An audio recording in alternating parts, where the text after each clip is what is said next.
Council, and today's March 16th. It's been a busy day. I think it has been if we've been listening to the news, whether you've been flying fast or not, it just seems like it's moved really quickly today.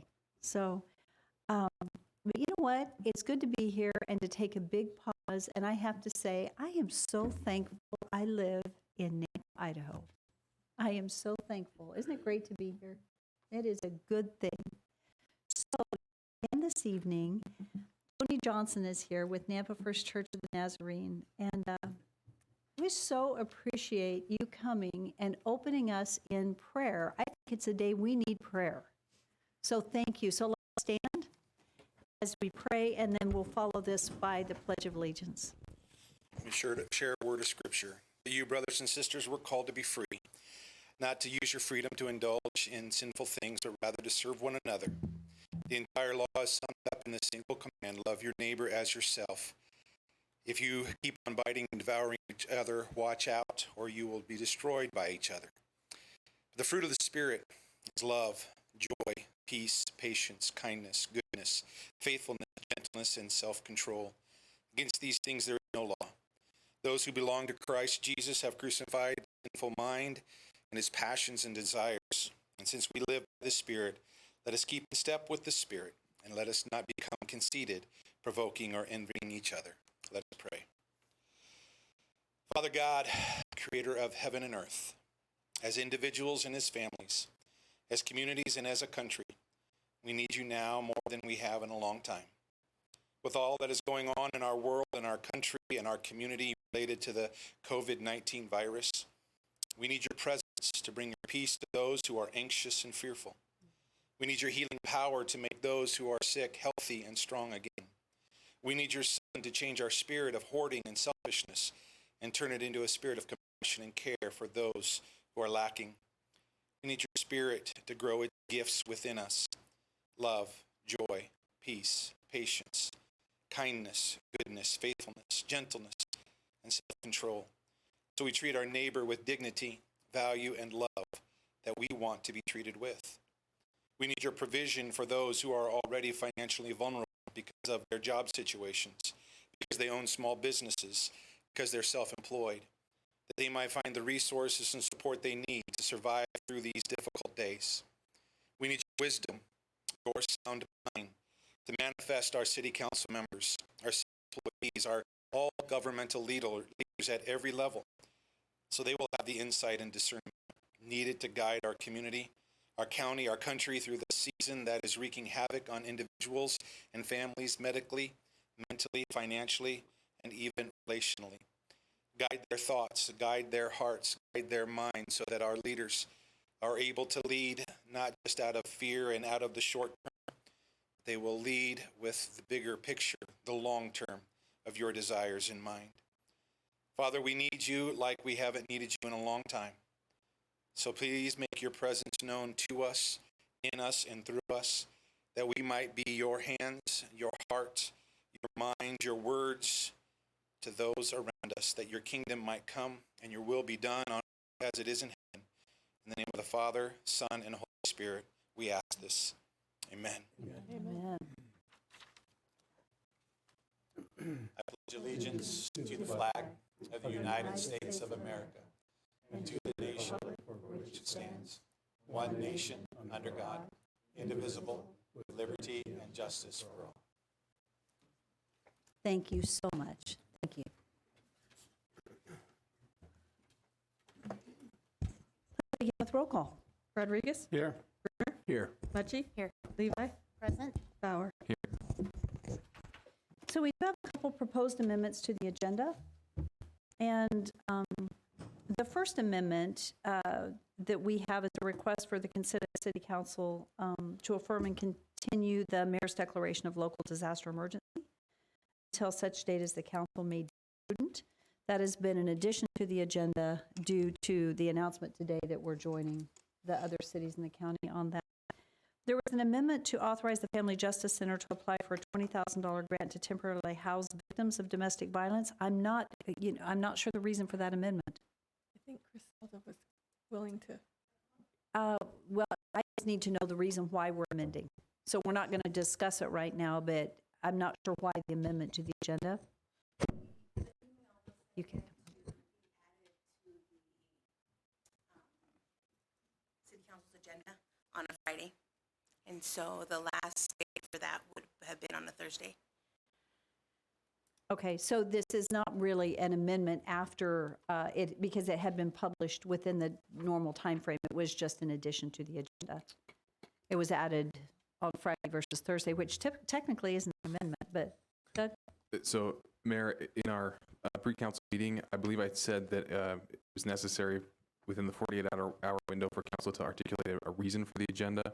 I went back and checked just to make sure that that was the case. It appears that council can amend the agenda even if there's not a reason why it was not included on the agenda, as long as a good faith attempt was made to get everything on the original agenda. Okay, So it doesn't rise to the level of, needing is a a- reason. yes. Thank you. I'm just reading what my notes say, so just want to make sure. Okay, so actually, and then we put amendment on discuss and possible action on restricting gatherings and public events and possible actions to educate the public and minimize the risk of the COVID-19 exposure. I don't know that there's any amendment needed on that. Was there something I'm forgetting? So, Mayor and Council, that was added to the agenda. There was an action taken by this council on Friday morning, and to, as things continue to evolve, to give council the opportunity to change something if they wished. There is new information coming out on a regular basis, so if council wished to do that, they could. So that was the one added by, thank you. Yep. Thank you. I'm forgetting which day we put that thing on there, so thank you. I just want to make sure that I'm doing my part in the explanation. So those are the amendments to the agenda that I'm now aware of fully. Are there any additional requested amendments to the agenda? None? Okay, seeing none, then I would ask for a motion to approve the consent agenda. So moved, Mayor. Second. It's been moved and seconded. Is there any discussion? Seeing none, roll call. Mucci? Levi? Yes. Bauer? Yes. Rodriguez? Yes. Brunner? Yes. We do have one proclamation, and I will say there was an event. So March 8th is actually Governor Little actually did a proclamation for Idaho Women's Day. And March 8th, there was a special event at the Warhawk Air Museum. And with that event, I did a proclamation to say that March 8th is Idaho Women's Day in Nampa for that event that took place at the Warhawk. And it was a wonderful joint collaborative effort between our historical museum and the Warhawk. And it was such a wonderful historical reminder. And so I think I'll just state that. I won't take the time to go ahead and read the full proclamation at this time, just for sake of time today. But it was a great event, and it was wonderful to see the history of women in the military, mainly the historical perspective. So the next item on the agenda is Nampa residents that are wishing to speak on an agenda or non-agenda item. There are none. Okay, we don't have anyone signed up. Is there anyone here tonight that had intended to speak? Seeing none, we'll move on. Mayor, Yes. sorry, 1 second. So we didn't get an actual motion to amend the agenda, so we will need an actual motion. to Oh, amend I'm the sorry. agenda. Sorry about that. Okay, I'm sorry. I thought we did that, but, so I would stand for a motion to accept the consent agenda as, wasn't that okay? We have to have a motion to amend the agenda to include. So, sorry. Included with the consent. Is that what you're saying? Oh, I see, I understand. When You were we including it in ask the for a consent. motion to approve the consent agenda as amended, Okay, does that work? that does, Okay, yes. I think that's what we did. Yes, Okay. thanks. Thank you. Okay, so mayor and council comments. You know, we've got new business number 1 is where we're going to talk about the COVID virus. So at this time, I don't have any comments because we're going to have a discussion a little bit later about all of that. Does anyone have any comments? Mayor, Yes. I just wanted to say that our senior center was absolutely stellar today, putting together an emergency plan, doing curbside service of meals for our seniors, and really caring about making sure that they are cared for, not only food, but cared for by some interaction, checking on them and setting up a plan, and they just did a great job today. I was so proud of them and their willingness to adjust their schedule and actually do that. Does anybody know how many they served? Was it busy? Today they serve, 50? Okay. That's great because that's actually kind of not far off from what they had been doing, except for on Pork Chop Day. and then we did some of us did some personal deliveries because Metro Transit wasn't working. And the only thing that they were really concerned about, even more so than the meals, is the social aspect. And of course, our seniors really count on that social interaction, and that's how important the senior center is to them. So, but the staff was just stellar in a very short time frame putting together a plan. From Saturday till Monday. Thank you, Sandy. I appreciate that update. That's awesome. We do not have any agency or commission reports this evening, and so we'll go into staff report with Tom Points.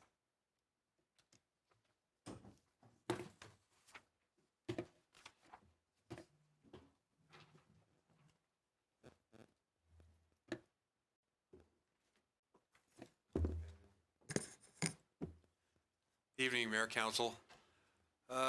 So I got a couple different parts to this. Got some water reports and some registration or fee reports, and then Daniel's going to give an update on his engineering plan and where he's at with project delivery and hires of in-house employees over consultants. So as a reminder, our plan was to start hiring in-house work instead of consultants at about 40% less cost. So Daniel, do you want to come up and give them an update what you have here?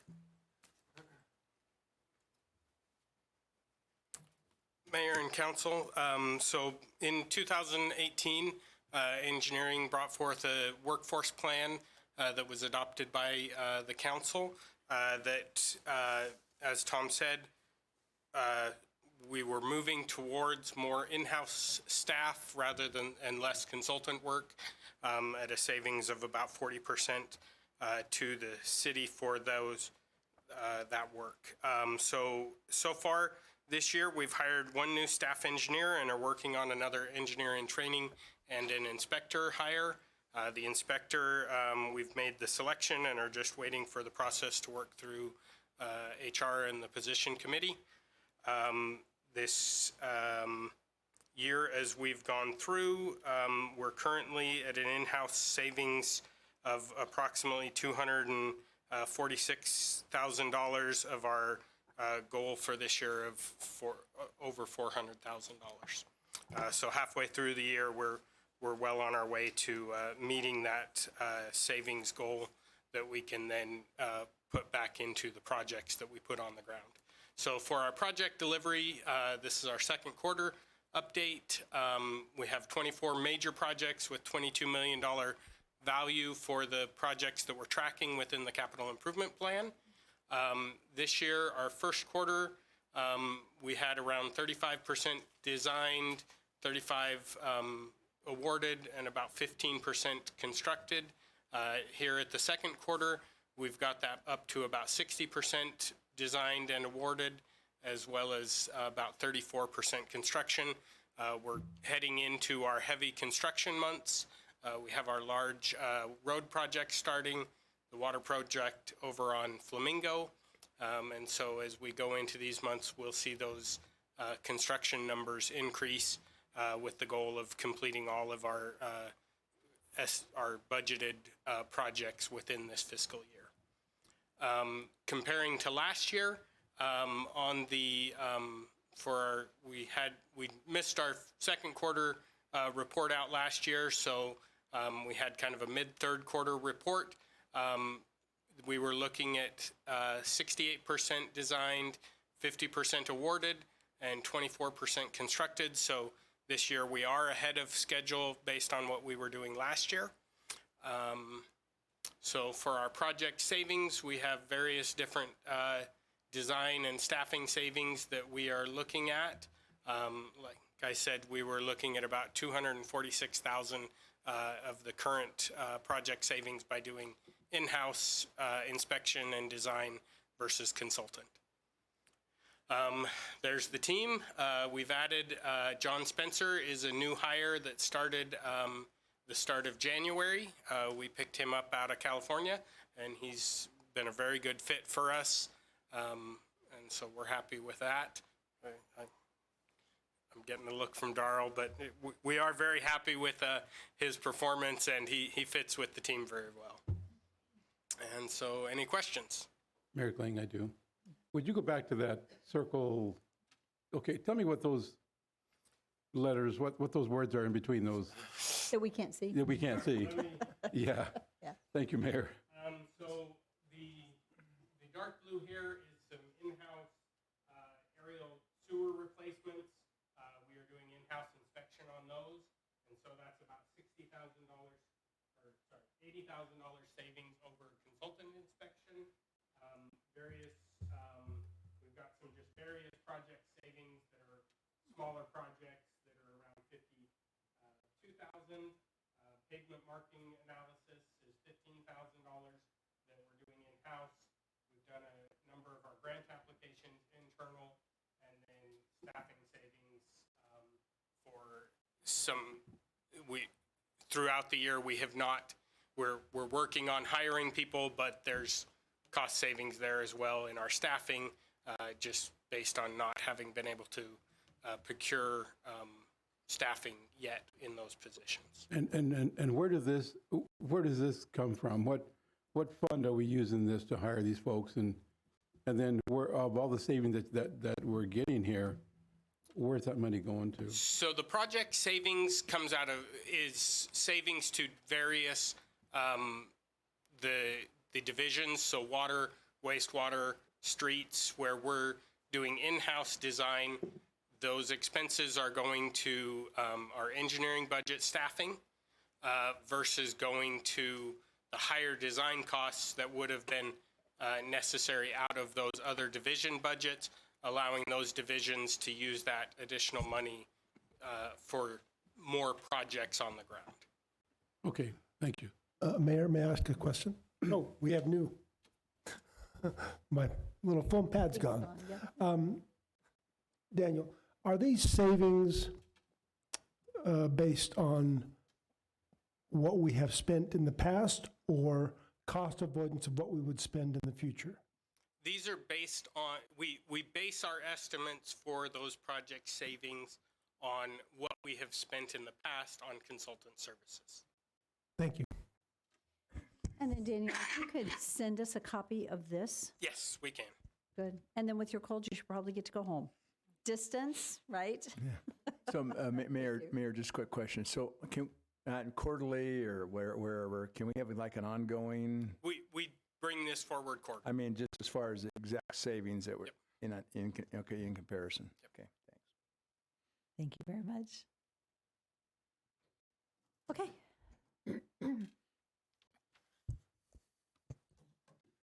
Okay, so this next item on our agenda is we have a pamphlet, a 2-page pamphlet on the wastewater plant, and this is about phase 2 and where we're at with our various projects. So we have digester number 5, which is was awarded to Ewing Company, and so there's construction will start in March of this year. So we're doing some kickoff meetings now. Our lab admin building, we're still under design, and we're actually going out to bid, and then April 14th we'll open that. So that'll be a good one. And construction this summer, and then our Group F, which is our large progressive design build project. We're collecting proposals right now, and we'll make a selection notice proceed in July. So all that data is in there. If you have any further questions, let me know about wastewater. And another pamphlet that you have in here is about irrigation. So we're estimating another 4 weeks before irrigation comes on. This is a pamphlet we like to put in the flyer in the billing in the first cycle to kind of just a good reminder of water conservation.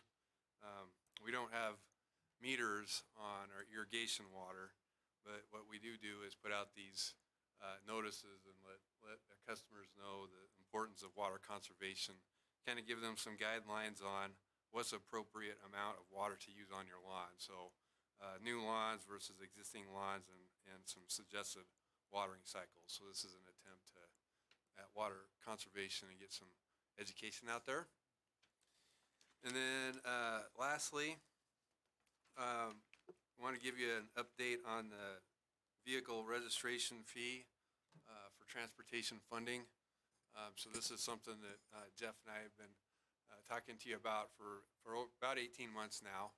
And now we actually are getting up to a deadline of being able to submit this to the county and get it on the ballot. We've got 4 more weeks before we have to have signatures and turn this all into the county so they can have the time to check the signatures and get it on the ballot for November of 2020. So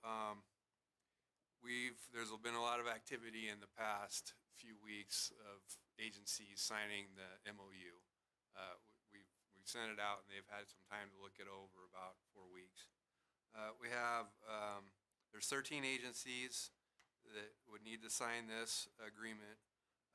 And this is to go over the distribution of how the funds would be distributed. So it's an agreement where 50% goes to the highway districts and 50% to the cities. So we have, of course, Nampa has signed, and then we have Nampa Highway District has signed, Notice Parma Highway District has signed, Golden Gate Highway District has signed, City of Wilder signed, City of Middleton has signed. And then tonight, Jeff is at the City of Notice at their council meeting, asking them to sign it. Tomorrow I'll be at the City of Star presenting it to them. And then we have Melba on the April 13th, Parma on the April 14th, and then Greenleaf on the to reconsider on the 7th, because they had some questions and we weren't there to present, so we asked that we get asked to present there. And then at Caldwell, we're still pending placement on city council, so we're working with them. So we're about halfway there, and it's been a task, but this is worth doing because it's important. And as we saw in the State of the City address, the mayor, streets and infrastructure came up at the top. So this is a way to help fund streets besides property tax. It's not a property tax. It's a user fee. Councilwoman Levi, we owed you a report on trucks, heavy trucks, and you'd asked about that. So we've been working with our city attorney on this, and we were hoping that we might be able to put a registration fee on heavy trucks over 8,000 pounds, but looking at the codes, it didn't look like it was legal to do it. So, and then we also had the highway district attorney had come to the same conclusion that it just wasn't legal with the codes that we have available to work with for this initiative. So, but I just want to let you know that, the trucks it's not like the trucks don't pay anything at all. They do pay. In fact, they pay about $60 million a year in registration fees to the state. And then once it goes down through all the highway distribution accounts and shared with the states and the locals, there's about a little over $500,000 a year that comes to Nampa. So we pull that money and do projects with that on pavement rehab. So that's what it is today. Without a code change, we're not able to add trucks into this. So this is it. The fee is for under 8,000 pound vehicles. Mayor, may I ask a series of questions, please? Thank you. So the code, it's a state code that says we can't do over the 8,000 pounds. And I do have other questions. Yes, that's correct. And I'm going to look to the city attorney to help because he's looked at some of this with us as well. Maybe he can chime in anytime. Mayor, Councilwoman Levi, the code that authorizes the voters of a county to vote to adopt an additional registration fee references another section of code that lists out the registration fees. And it limits it by saying that the voters cannot adopt registration fees in excess of double the fees listed in this other section. So the interpretation is that what the code is doing is it's saying voters can adopt registration fees up to, but not exceeding double for this group of vehicles, and it references that code section. You look there and you see that it's vehicles below the 8,000 pound limit. My assumption would be that the legislature wouldn't have wanted the voters to, they would want the voters to be able to participate in voting specifically for a registration fee for the vehicles that they themselves operated as opposed to the commercial class of vehicles. So that's how we're interpreting the code, and that's where the limitation comes from. Okay, thank you. With that in mind, I know, Tom, that this has been considered at the legislature level as well this year. Do you know what the progress is on that? Yeah, Councilwoman Levi's, Mayor Councilwoman Levi. So the bill that was brought forward was I guess they were called an impact fee, registration fee, and that didn't make it past the House committee. It never made it into the bills. It just didn't make it. That's all I can report. Okay, thank you. Yep. And a couple other questions, then following up on the $500,000 that goes to Nampa on the heavy trucks. Do you know approximately what comes to Nampa from our residential drivers? I'll have to find out. I didn't ask them to calc that, but I'll bring that back to you. Okay. Another question is, I know since I've run the first time, infrastructure was very, very important to our citizens, and it still is according to the survey that the city put out. Have we put out anything to our community as far as how they are feeling about the $25 jump in registration fee? And taking into consideration that they've been concerned about their property taxes, et cetera. Yeah, Councilwoman Levi. So I think it was last year's survey that the mayor did. We asked some very questions about transportation, and and the first question was, would you support a funding increase for transportation? The answer was yes, and I believe it was like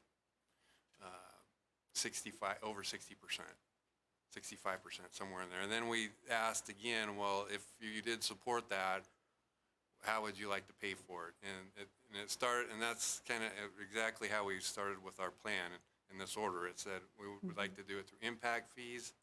Next, it would be a registration fee, and then the next one would be property tax. So we're just following the order of what we heard in that survey. Thank you. I couldn't remember the specifics of the survey, if it nailed down to a specific increase or not. So thank you for the refresher. And then so you're asking the question about how much the residents pay. So just to give you some rough percentages. So the total amount that comes into the state on registration fees for trucks and vehicles, and that gets split into the state and locals. I remember it being about 60 million coming in the trucks, and then right around 90 million come out of cars total. So there's a little more coming out of the cars, but not. Yeah, it used to be an even split right before this recent gas tax increase happened about 4 or 5 years ago. So, and then the vehicle registration fee went up some, and the trucks stayed the same. So, And the last comment, and perhaps a question to legal. So if we wanted to look at the code, or somebody approaches me and says, so, we don't think this is right, so who do we approach? They need to go to their legislature? Mayor, Councilwoman Levi, yes, to get that code changed to include commercial vehicles within the scope of a voter-approved registration, it would require a state legislative action. Thank you. One more agency I forgot to mention that Jeff and I have talked to is the Canyon County Commissioners. So that was a couple of weeks ago. We presented to them simply as an FYI. We did not ask an action of them to vote, because if all 13 agencies agreed to get this on the ballot, we don't need the commissioners to vote yes or no on this. But they did give us a lot of head nods and had some good support for what we're doing. Tom, I appreciate your efforts on this, and I just, as a reminder, this is something that goes to our citizens for a vote. It isn't something that we enact. We're going to be asking them, right, if they want to do this in order to help fund transportation, but it's totally up to our citizens, which is the way government should work. They get to decide. Yeah, that's right, Mayor. So just because this gets on the ballot just because all the agencies sign it doesn't mean it happens. It has to be on the ballot, and it's 50% plus one. Okay. So the people, That was my question. people get to decide whether they want this. Going into the next steps, if you know, the MOU gets signed, we'll start an advocacy group. We've already got some groups that would like to donate to this and then help with that effort. So that's, I think City Attorney wants to. Mayor, City Council, and Tom, just wanted to clarify, I think you meant to say an educational group. So the group would be, there's a distinction there between advocating in favor of or against a ballot initiative as opposed to providing the public with facts and information that can help inform their decision. Actually, so the city can educate, but there could be a group that advocates. And so if there is a separate group, there could be someone that actually is advocating for this. We could only educate as a city. Yeah, so let me clarify. We would do the education, and in my mind, that would be data, just providing data. And then there would be a separate group that's not related to the city that would do the advocacy. That's a similar model of what happened in Ada County. Thank you. Perfect. So Mayor, just question though, just process. So to get that advocacy group, who would be facilitating that? So the Association of Civil Engineers, the ACEC, has mentioned they'd like to help. Yeah. Okay. Okay. Any other questions? Nope. Is that it? Yeah. Thank you so much. Okay, Nampa Police Department staff report. This was I'm sorry, you know what? It's been so busy. This was an update, I think, on your grant, what was actually submitted. You know, I'm sorry, in the midst of the days, these last several days, we didn't talk about this, but this is just an opportunity to just let the council know that we did submit for that grant and what the request was and working with finance and all that stuff. Okay, well, the mayor stole my thunder, I guess, then. So from 2 weeks ago, yes, we put in for the grant that we talked about, the COPS grant. We put in for 4 positions on that. That was submitted with 8 minutes to spare on March 11th. So we got confirmation that the grant was accepted or was received, I should say. I believe it's the 1st of April, or around that time, that we'll find out whether the grant was awarded. And Captain Brad Daniels did probably 95% of the paperwork on that, and he's sick tonight, so he wasn't here to give you the fine, gory details on all of it. But I know he put in many hours doing that. So hopefully we've got our fingers crossed that we'll get that, and that'll keep us plowing forward in the right direction. Thank you. I'm sorry I forgot to remind you about it today. Oh, that's okay. Any questions? Thank you. Okay. Thank you. Thank you. Okay, let's move on to new business. And so the first 2 items, let's start with the discussion of any possible action restricting mass gatherings. And I'd just like to talk about that. And then we'll move on to the request for the consent of the council to affirm this. So, you know, today we were working really hard on a press release that came out just right before this meeting started. And so I realize I don't have in front of me the press release that we did on Friday, and it feels like a long time ago. So on Friday, we met and we did a press release, and it actually, and Andrew's here tonight if we have any questions for him. So to restrict the use of the Ford Idaho Center through the end of the month. And then to limit any gatherings in the Civic Center to 250, which was the current guidelines as stated by CDC, the National and Southwest District Health. And so that decision was made on Friday. That also resulted in the cancellation of a concert that was to have taken place on Saturday evening because of that. And so I think that was I can't remember what else we put in place. Oh, I know what we did on Friday. Then on Friday, we actually, no, maybe it was on Saturday, suspended the use of the senior center for our seniors. And so we canceled any programs, activities, and also suspended the exercise programs at the rec center that affected seniors, that seniors participated in. We did that because we love our seniors and because the seniors are a vulnerable group as it relates to COVID-19. So then it's been a busy weekend because on Friday we were making those decisions. We went from 1 confirmed case to 5. And then today we were expecting some additional information. But because there is, the state lab was closed on Sunday and they're behind, there haven't been any further announcements. But this afternoon, the president actually came out with an announcement, which reduced, he's suggesting gatherings are reduced to 10. So anyway, it's kind of a moving target.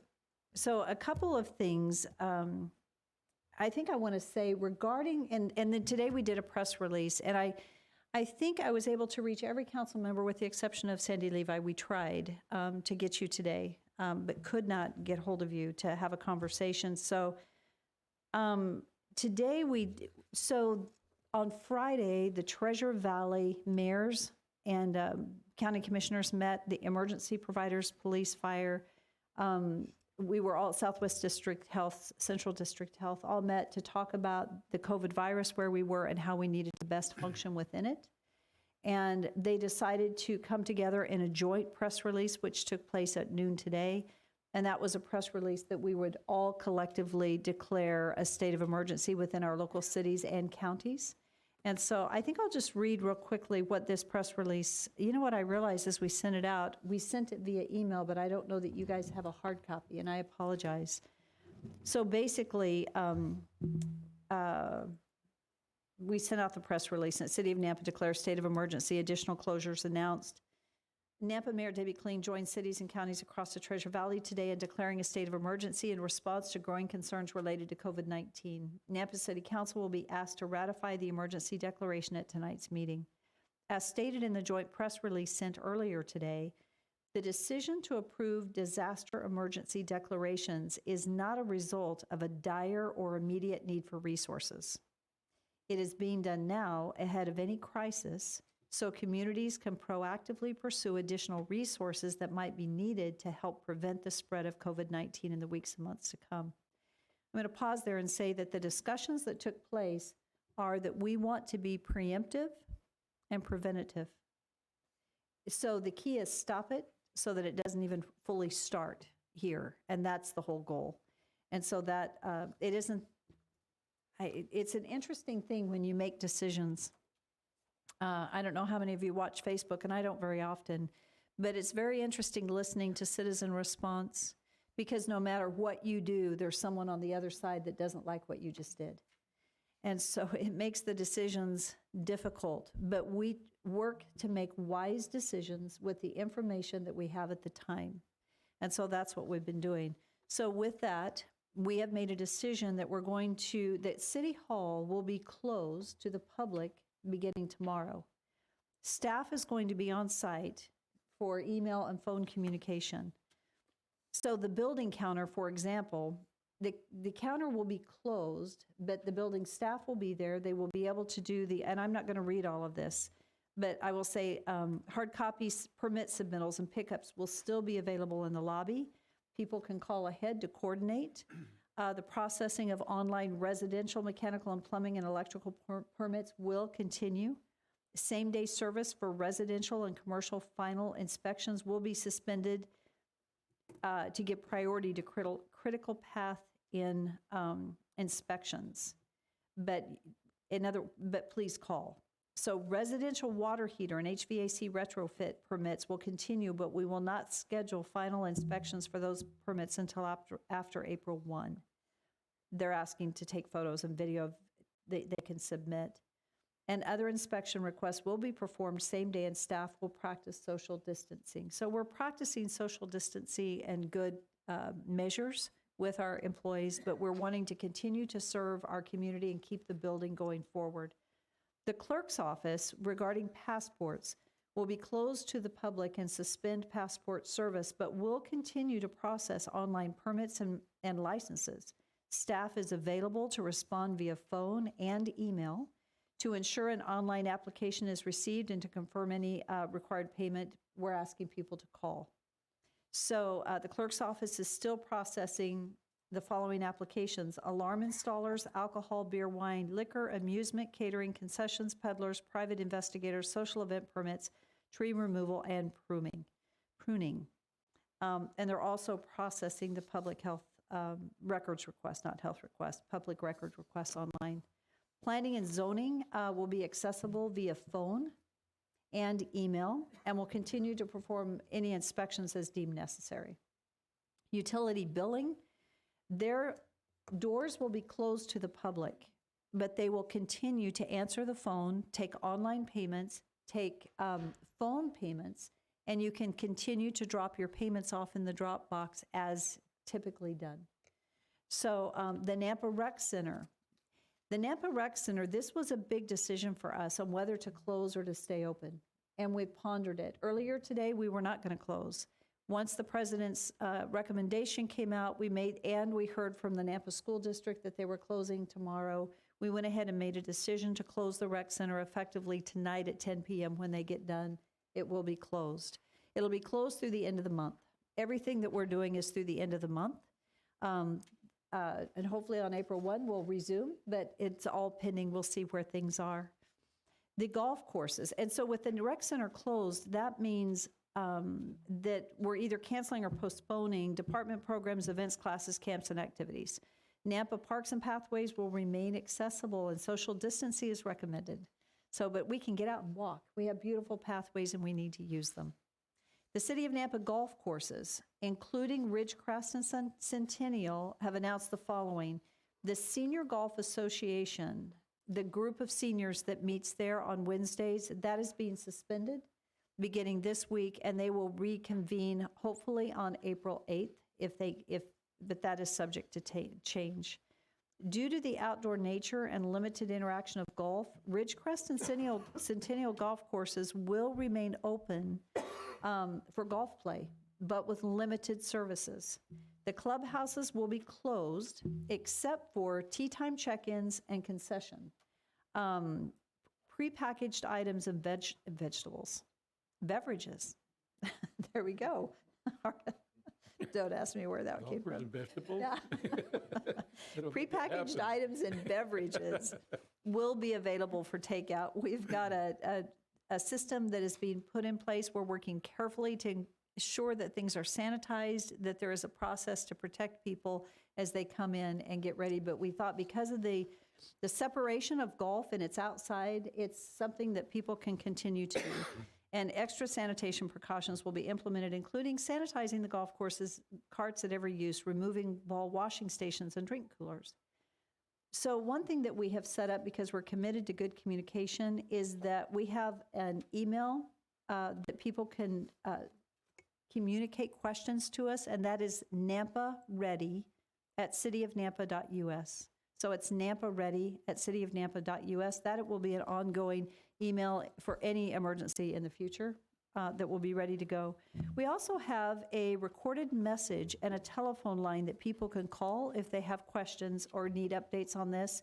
That number is 208-565-5132. That number again is 208-565-5132. And so the message will be updated as needed. And then people are happy to leave a message, and we will have someone return their call.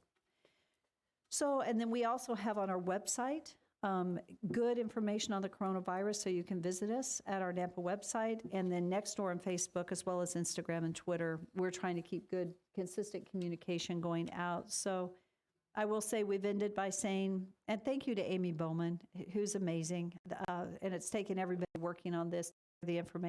She's done a great job. The safety and well-being of our residents, first responders, healthcare workers, employees, partners, performers, athletes, and guests is a top priority. We will continue to follow the recommendations from the Centers for Disease Control and Prevention, which is CDC, and local authorities as the situation develops. We appreciate the community's patience during this time. So we have been we've had a lot of meetings in the recent days, and this is as much for council update as public update. I think we spent all day Saturday. That we met with directors Saturday morning. We've been giving considerable thought to how to keep things moving forward, how to service our citizens, but also ensure that we have employees here that can do the work and keep things running. We are doing some distancing, and you guys did such a good job tonight. I was impressed. Everybody's did this. So we did it this morning. We had a meeting, and Saturday we did it, and to where everybody is sitting apart from one another.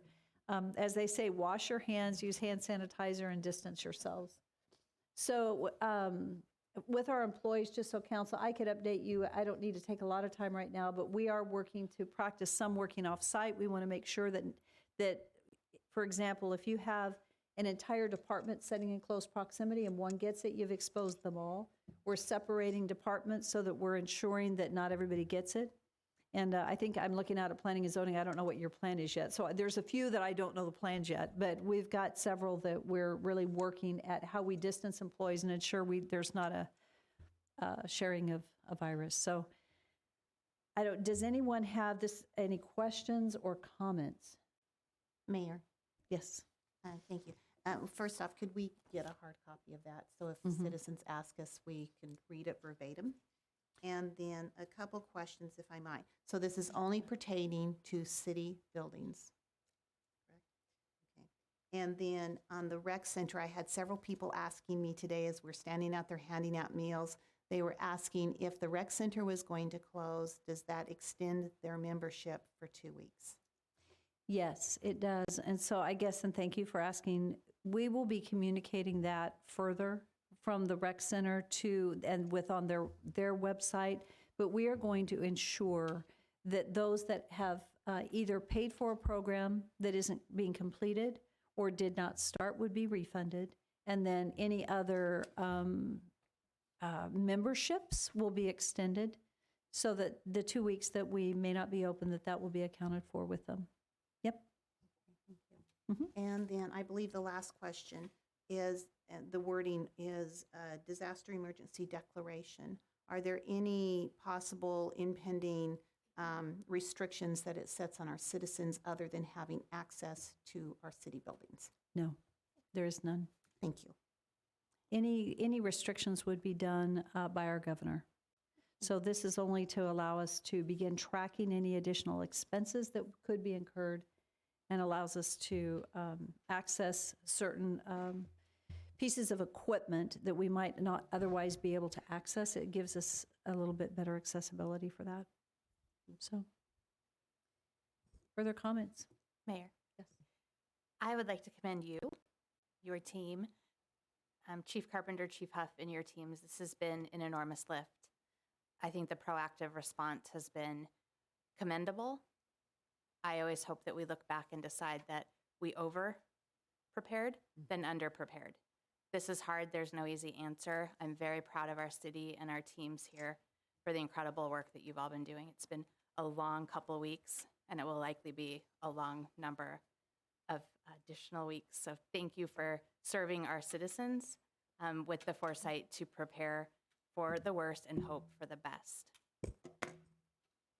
Thank you. We have an amazing team, and thank you for your service. And our directors have been so responsive. I so appreciated their dedication this weekend and thinking through what needs to be done. So I know there's one thing I'm forgetting, but if I think of it, I'll come back to it. At this time, I'd like to go to Doug Waterman. And Doug, I'll let you talk about the next item, which is the actual declaration.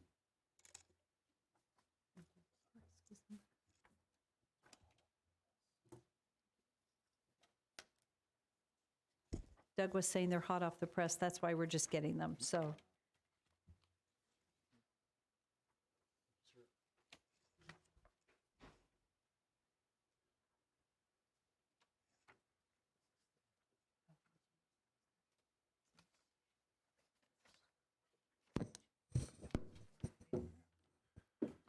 All right, Mayor and Council. So there are two documents in front of you. And I'll actually have you turn to the third page, which is marked Exhibit A. So at noon today, a press release went out, a joint press release that said that the local governments throughout the valley would be declaring emergencies. They'd be declaring their own, but it was a press release to say that they had come together and determined that that was the appropriate thing to do. This document here, Exhibit A, is the declaration of emergency by Mayor Kling for the city of Nampa. For the most part, it just sets out what the purpose of the emergency, the State Disaster Preparedness Act is. It sets out the conditions we're experiencing now with COVID-19 that justify the declaration of emergency. It sets out other things that are required by that state code in terms of transmitting this to the county, and it says that it will last for a period of at least 7 days. The purpose of this, in practical terms, is largely coordination between the city, the other cities, the county, and the state.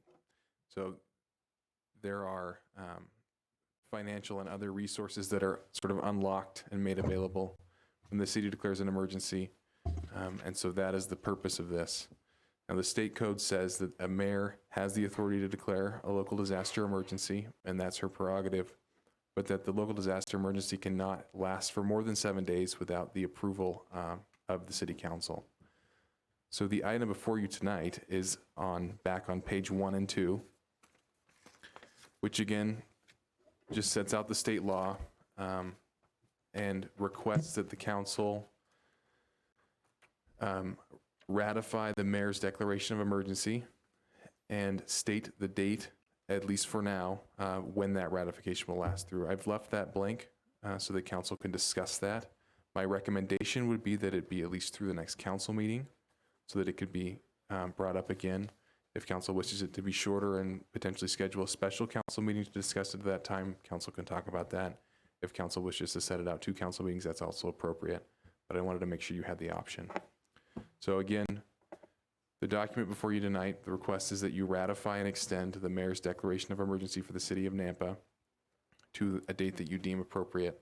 And it will allow the mayor and our fire chief and police chief to continue coordinating with the other cities and the counties. And if you have any questions on what that coordination looks like, I would suggest that either the police chief or the fire chief come up and talk about that. I've been incredibly impressed with the amount of on-the-spot working together that has gone on between the local jurisdictions, and I'm sure you'd be impressed by the same. But that's what's for you tonight, and I am happy to answer any questions you may have.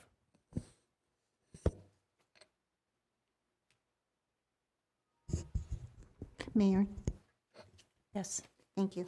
On page 2, Doug, the third whereas is just saying, let's see, has determined that the state emergency assistance is required to supplement local efforts to save lives, protect property, and respond to the threat. What is protect property mean? Mayor, Councilman Levi, I apologize. Do you mean the third whereas on the second page of the mayoral declaration, or of the? Oh, I'm sorry, the state of emergency. I picked up the wrong one. My fault. My bad.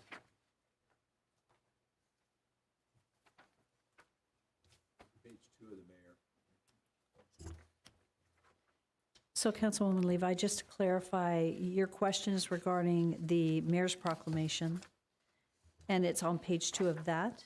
Is that correct? Correct. At the bottom of the page, it just says Declaration of State of Emergency, page 2, if that helps. Mayor, Councilman Levi, I think that the question is what specifically is meant by protect property. Yes, sir. Okay. So it's a general description. The entire whereas here is Mayor, Councilman Levi, the entire whereas is a general description of the types of things that the coordinated effort is meant to do in the event of an emergency in general. So specifically here, we're talking about there is potentially federal funding to help guard people's incomes, their businesses, things like that. That could be the tie-in there. Then, of course, the protection of lives is more in the forefront in this particular emergency. But the goal is to make sure the door is open for the city to coordinate with other cities, the county, the state, and the federal government to exercise whatever resources we can to protect whatever becomes endangered in the next couple weeks. Thank you. I have people that will ask, and thank you. Mayor Kling, I have a question for legal. So basically, the city's still going to run the way we do the services for local law enforcement, fire, paramedics, water, and sewer. But what's going to be different is that the buildings won't have access to the buildings, only on certain levels, correct? Mayor, Councilman Rodriguez, yes, the actions are somewhat separate. This is what's before you here is really about coordinating to make sure that those services you just mentioned continue to operate as usual. The mayor's decision to close certain city buildings at certain times, she would have the authority to do that anyway in response to this disaster. But your participation tonight will make sure that the city can continue after those 7 days to coordinate, get the funding and the help it needs, and help out our neighbors and let them help us. Okay, thank you.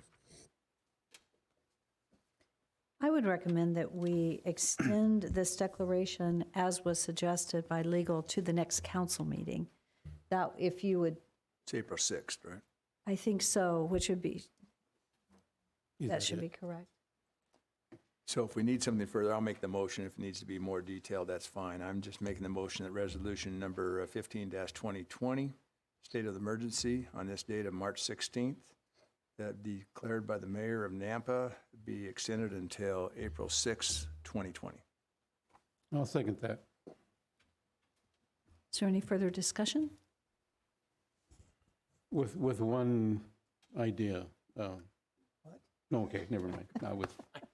I was going to say, but if it does, something does change and it's the severity increases, We can have a special. we can, okay, all right, that's good then. And we've got in place with this what we would need to have in place. If there were something that required more, we would call a special Okay, meeting. all right, I'm good. I'm good. I just want to be prepared. Is there any further discussion? Seeing none, roll call. Mucci, Yes. Levi, Yes. Bauer, Yes. Rodriguez, Yes, Brunner. Yes.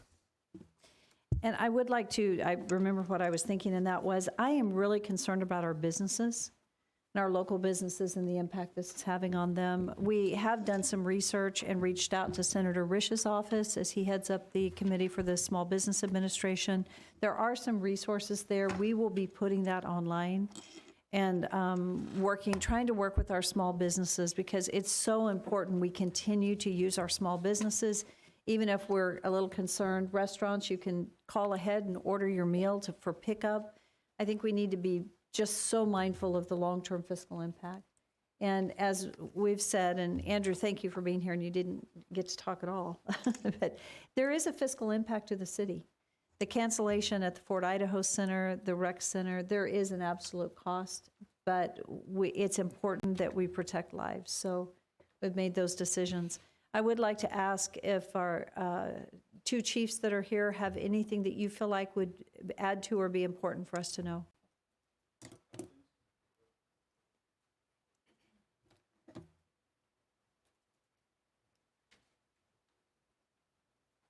Thank you, Chief You Carpenter. bet. Mayor, Council, I get teased in my department a lot because I say it's been a crazy week because it seems to always be busy. Last week was a crazy week.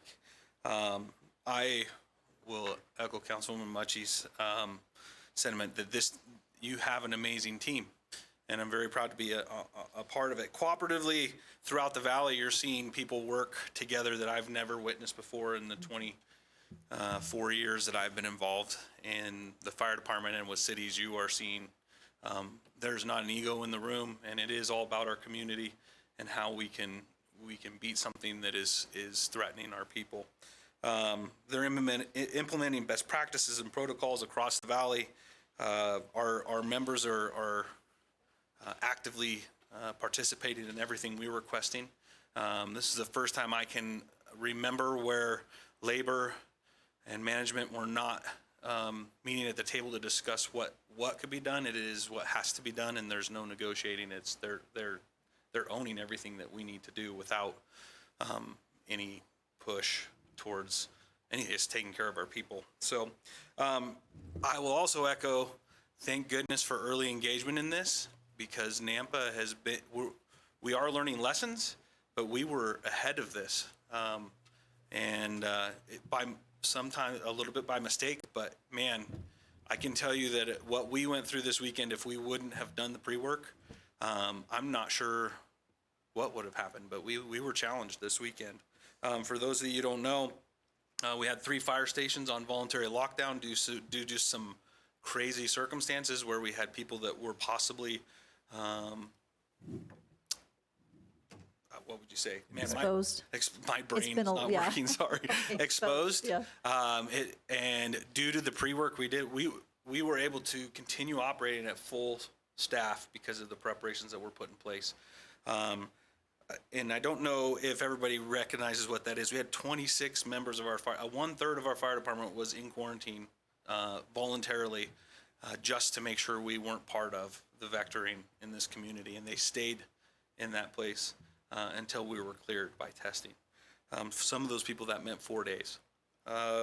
We initiated protection efforts through general orders, and we continue to keep the risk to our personnel that are responding to emergencies in a low or no risk category by properly wearing PPE and limiting our contact with the public. Again, the teamwork in this city is outstanding. Everything from facilities who keep us, turns out it's hard to find toilet paper these days, and cleaning supplies, and they are keeping us safe and clean. You don't often, if you know Joe Huff, I don't like giving him too many compliments because I usually pay for it, but Nampa Police Department saved our bacon. We had no route for the masks that we needed, and we did not have a supply that was going to last us very long. It was them that opened the door to keep our frontline responses protected for weeks and weeks and weeks to come. So if it wouldn't have been for their proper planning, we would have been in trouble and out begging for assistance. And his continued support and sense of humor keeps me laughing in times when it seems to be fairly high stressed. Everywhere, HR, finance, legal, IT, I can tell you that I haven't spent that many hours working in a week in my whole life, but I wasn't alone at any point. Lastly, I would tell you we have, I don't like to cuss, but we have a kick butt mayor who is setting the tone throughout this valley. I've had multiple fire chiefs and police chiefs call and say that it's very obvious that we're communicating. It's very obvious that this council and mayor are supporting their first response people, and she is setting the tone. She is the one going into rooms saying, hey, we're telling our people to stay 6 feet apart, so we're going to sit 6 feet apart. And that's people throughout the county. So I'm very proud to have you leading us. It is excellent how you set the tone. So I would tell you that the Nampa Firefighters and Police Department will continue to live our vision statement of excellence and service and strength and unity. And I'm proud of the resilience of our firefighters and police officers that are out there, the selflessness of them continuing to respond even though they know the threat is heightened, in their commitment to the safety of our community. Yeah, it's pretty easy to be proud when you have people like that working for this community and sacrificing their families and home time to make sure that our families stay safe. So we appreciate your support. What you're doing is important. The decision you made Friday morning, you will never know what the cause was, what the effect will be. But what we can tell you, over the last 2 days, we've seen a double and a triple of how many cases we're seeing in Idaho. And there was 3 concerts that would have taken place, and who knows what would have happened. So personally, I would like to thank you for protecting our community and this valley, and possibly the state and the state surrounding, because that decision, although very hard and from the outside can be chastised and teased, was vital to the safety of this community. So excellent to be working for you, and I'm proud of what we're doing across this city. So thanks. Kirk, thank you. Thanks, Thank you. Chief. Mayor, if I may, it was brought up about the concert and so on several Let's times. have Andrew come forward. And Andrew is here, and I just want to, you guys have done a wonder. Spectra, when I say Spectra does a contract, most of the folks know, for our Civic Center and our Idaho Ford Center, have saved the taxpayers of Nampa a lot of money. I realize there may be some changes here this year, but you guys have been willing to have a city say, hey, we need to close you up, your revenue, has gone way, way down. And I probably am not supposed to say this, but he gave me an estimate the other day that just in these 2 weeks that we're shutting down the Fort Idaho Center and so on, that'd be about a $300,000 loss for Spectra. So here's a business nationwide that's willing to partner with us and be part of this. So thank you. Appreciate that. Do you want to tell us what you're doing? I think they should know what you're doing while you're closed. Yeah, Right? we're doing a lot of stuff. Obviously, communicating with our events has been number one priority apart from keeping our own employees safe. So the communication with about, I would say 10 to 15 events at the Fort Idaho Center and close to 40 at the Nampa Civic Center just through the month of March per the discussions on Friday and that press release. About 55 events have been affected overall. So we're hustling to rebook those this year. You know, we'll see which fiscal year they land in, but Doug will be paying attention to that very closely. But we're optimistic that we can rebook a lot of business. You know, some will go away. It's just the nature of the beast, part of the business. But apart from that, we're talking with our internal corporate team quite often. Had multiple calls today and I have multiple calls tomorrow. And, you know, things are changing minute by minute, but we're trying to stay ahead of the curve and I guess flatten it. So nice timing on that one. But yeah, we're just trying to stay ahead of everything and take care of all our stakeholders as best we can. So safety's the priority. So that's how we're operating. Mayor Kling? Andrew, so what about the Horace Park Foundation and the folks coming in from all over the country to attend a show here? Are you calling those people beforehand or so they won't make the trip 1,000 miles and then have to go turn around and go back home? Or so how are we doing that? Yeah, so we're communicating with all of our clients and promoters. So there's usually a point of contact or maybe a couple for every single event. And those people are getting reached out to and being communicated with properly. And we're going off of their judgment of how to communicate to their clients, the show attendees or whoever it is. Then we're partnering with them to make sure we're communicating at the same time, not putting any surprises out there and making sure no one's driving in from out of state or having to turn around. Okay, good. That's important because they do bring a lot of revenue for City of Nampa businesses. So it's important. Thank you, sir. Thank you, Andrew. Thank you. Thank you. So just so in case anyone wonders, while the rec center is closed, while the Fort Idaho Center is closed, library is closed, the employees are working. But this is an opportunity, and Andrew I talked about this, to get those projects done that otherwise you don't have time to do, whether it's painting something or whatever it is. The same way at the rec center. For all of these, they're going to be working, but they're going to be getting things done that they possibly otherwise haven't had time to do. Okay, with that, it is 10 after 7 and time to step into our public hearing. So I apologize for those of you that were here for other items. You're going to have to wait till after public hearings. Our first public hearing this evening is an action item, and this is a variance for section 10-8-6C requiring a 20-foot yard setback in the RS6 zoning district. The applicant is requesting a 10-foot yard setback to the living area or a side loaded garage and 20 foot to the front of the garage for a specific parcel on the west side of South Middleton Road, north of West Greenhurst in the Red Hawk subdivision. This is for JUB Engineers. And Christy, so the applicant is not in attendance. Christy will be presenting for both the applicant and the city. And then it says the item is also combined with the second public hearing. So I'm not sure. So there isn't anyone signed up for public hearing 1 or 2. So just to make sure I do this correctly, shall I go ahead and talk about the action item for number 2 or is your presentation going to put these together? Yeah, it's going to. It's going to be, okay, so is it okay if I go ahead and talk about action item 2? Okay, so 6.2 public hearing is an action item, which is the modification of annexation and zoning development agreement between Hunters Point Golf Community and the city of Nampa that was recorded on 5/19/2006. So I'm not going to read just the residential, all the stuff on this. Is that okay? Thank you. Okay, Christy, go ahead and bring us up to speed. Okay, thank you, Mayor and City Council members. I'm Christy Watkins, planner with the City of Nampa. Due to obvious circumstances, the applicant has chosen not to attend.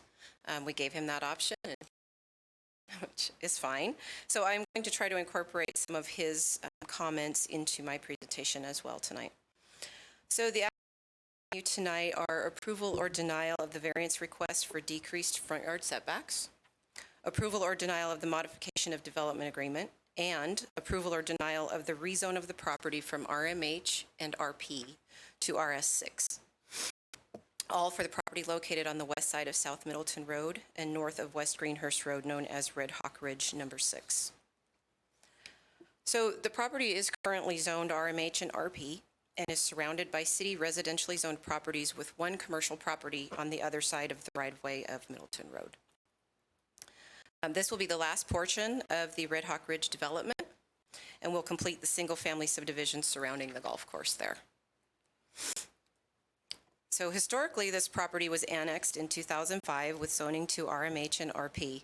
This included a development agreement for the entire area known at that time as the Hunters Point Golf Community. This 4.18 acre area was proposed as a multifamily apartment development. This rezone and new preliminary plat proposes that the 4.1 acre portion known as the Red Hawk Ridge number 6 subdivision will be developed into 20 total lots that is comprised of 16 single-family residential lots and 4 common lots. So for the variance, the applicant's stated purpose is, and I'm going to read this because I want to get what he said correctly.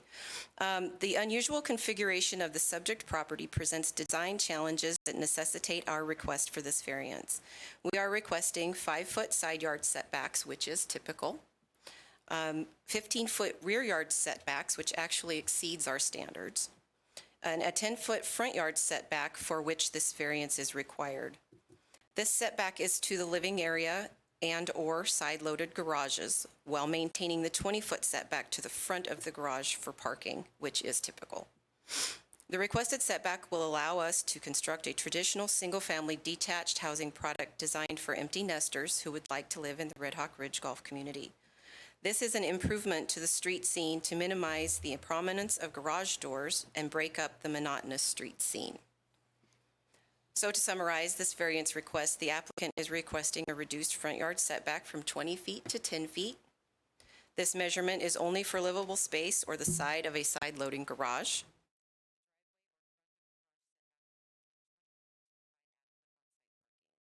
This request is made in an effort to provide a variety, of housing types within this community. This is an example of some of the houses that he sent to me today to show how the living quarters are set in front of the garage rather than at the same distance as the garage. So for modification of the development agreement, the applicant's stated purpose for the DA mod is that a development agreement was approved when the subject property was originally annexed into the city of Nampa by the previous developer for Hunters Point subdivision.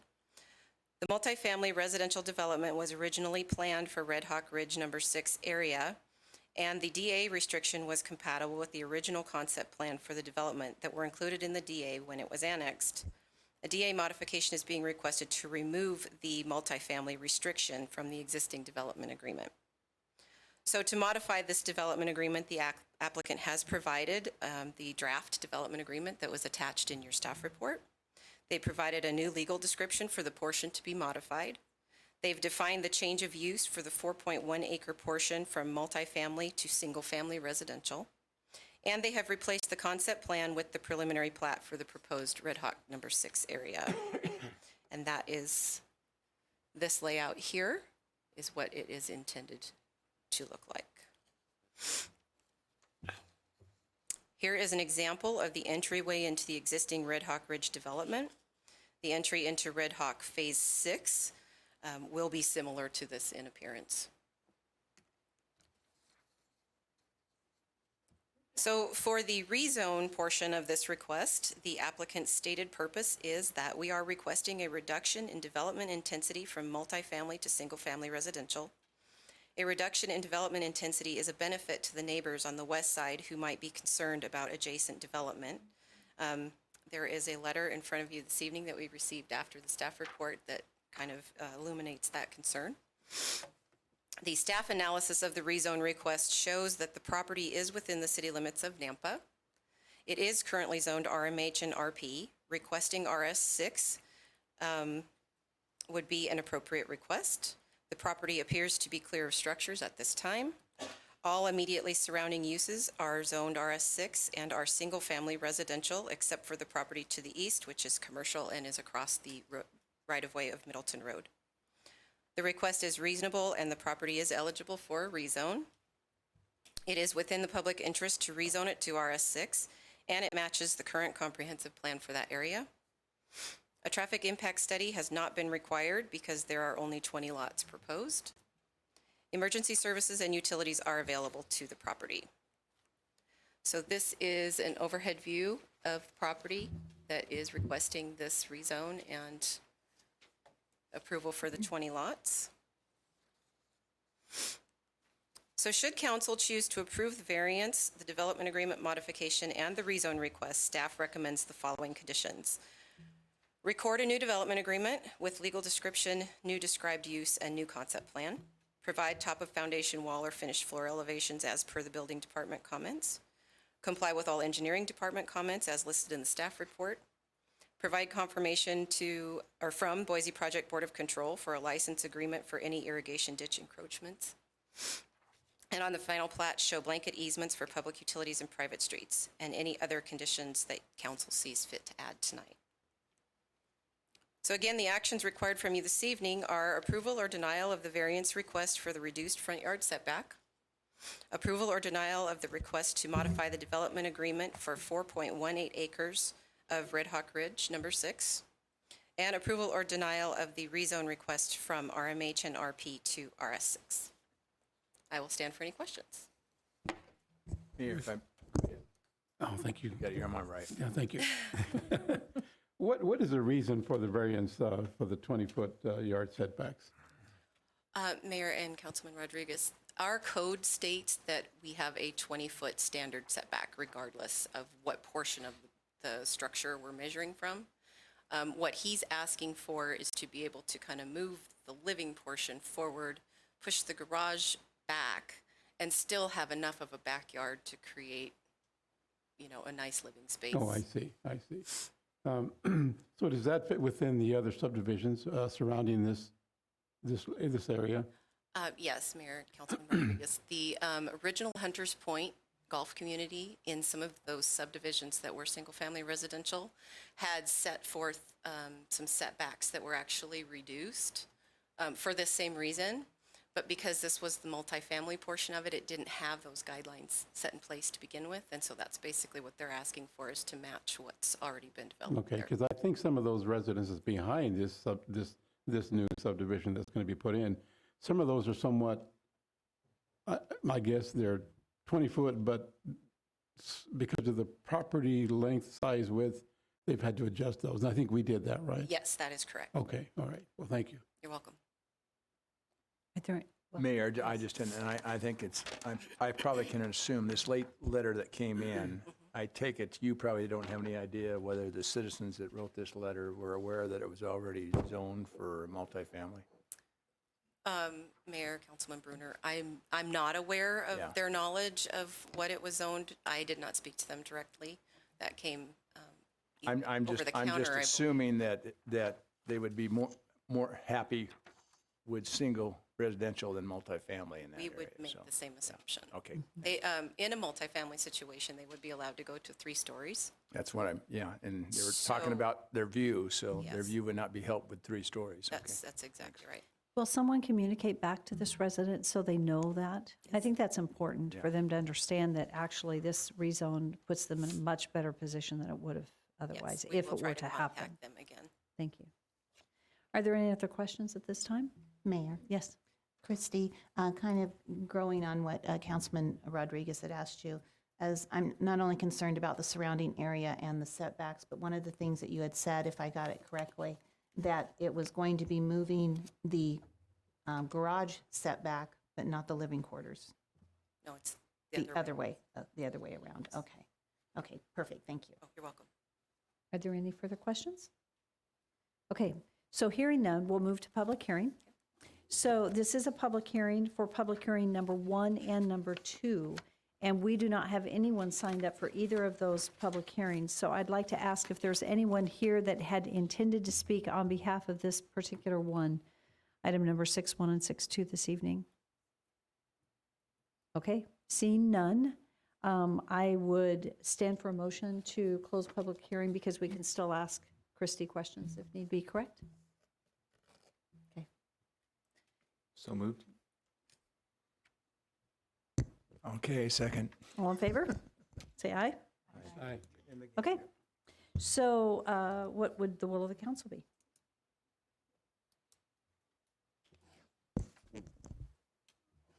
Or discussion? Okay, I'll make the motion. Here we go again.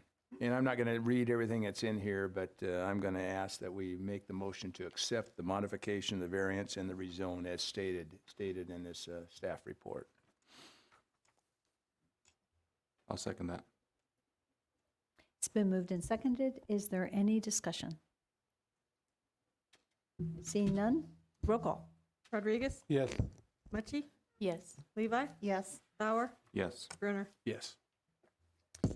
Okay, moving to public hearing 6.3. This is a variance of right-of-way and utility easement in a single-family residential zoning district at 1400 West Roosevelt Avenue. The right-of-way vacation is for a 5,849 square foot portion of South Boundary Street, and the utility easement is a vacation is for 7,362 square feet easement located across lots 1 through 3, Block 1 of Town and Country Estates for subdivision. For the development of Meadowlark Place subdivision for Katie Deal, represented by Lance Warnick. Is the applicant here?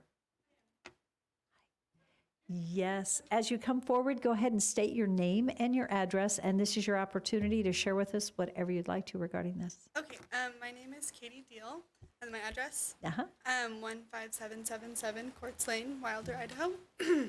And we just would like to, with that easement, clean up the property and prevent any potential problems in the future. And then with the right-of-way vacation, just decrease the space from the property line to the sidewalk when developing, so that that land could be put to good use. That's all. Okay. Council, do you have any questions? So it is a public hearing, and so if we have any further questions, we'll have you come back up and ask you after we have the staff report and public hearing. Okay, Thank you. So Norm. Yes, Mayor and Council. This is a request to vacate an easement as well as a portion of a right-of-way as listed there. And again, it's to facilitate the development of this new Meadowlark Place subdivision. Existing zoning is an RSPUD zone. The comp plan for this location is medium-density residential. And again, it's for the purpose of this medium-density residential Meadowlark Place subdivision. The right-of-way vacation is approximately 13.5 feet by 407 feet, or 5,849 square feet on the west side of that Boundary Street right-of-way, as depicted, whoops, as depicted right there. The other portion of this is the utility easement that crosses the 3 lots of the original area that this is replatting. 16.2 feet by 454.8 feet, or about 7,367.76 feet. That's an easement that's proposing to be vacated. The easement and right-of-way were dedicated in 1968 on the Town and Country First Estate subdivision plat. There are no utilities existing in the easement or the right-of-way vacation area, no city easements or utilities. Idaho Power does have a facility along the right-of-way portion here that is needing to be vacated, and they're okay with that as long as they have continued right to operate, maintain, and perhaps repair and replace, and et cetera, as listed here. So that would be a possible condition for that as well. That's a side aerial view showing the lot where this subdivision is going to take place. This is actually the pathway here along the south side that cuts across there. So this will be some new residential units in this area that will be able to access the pathway that the city maintains there. That's a view of the property from South Boundary Street. It's basically a open vacant area that's been that way for some time. And that's your property right there, kind of the hole in the area there that's surrounded by subdivisions. Again, correspondence, none opposing it from any of the departments of the city. Again, the reference to the needs of the Idaho Power continued use there. And the public hearing satisfies this requirement for vacation of both the easement and the right-of-way. Staff recommended conditions. These come out of engineering, plus the one from Idaho Power. Again, I won't repeat those unless there's any questions, and Daniel could answer any questions anyway on those first two items. Possible motion, of course, is to approve the action as stated, and with all conditions of staff. Any questions? Okay. I don't see any questions at this time. I neglected to mention that I did get a correspondence from Larry Sears, who I don't know if he's here. He basically said, I'd like to mention my concerns. Who pays for any upgrades to the water, irrigation, sewer, roads, and streetlights? I haven't Regarding- responded to that, but yeah, it's obvious that the developers will do that. Yes. Thank you for sharing that question. And thank you for getting back to him. Very good. Thank you. So this is a public hearing, and actually, we don't have anyone with, except for Katie, that is signed up to testify. Is there anyone here that had intended to testify at this public hearing in support or opposition? Okay, so seeing none. I think, Katie, before we close public hearing, a question I would have for you. Are you good with the conditions of approval that have been suggested? Okay, good. Council, do you have any questions for Katie? And Katie, do you have anything else that you would like to share before we close public hearing? Nope, you're good? Okay. Okay, so I'll stand for a motion to close public hearing. You can.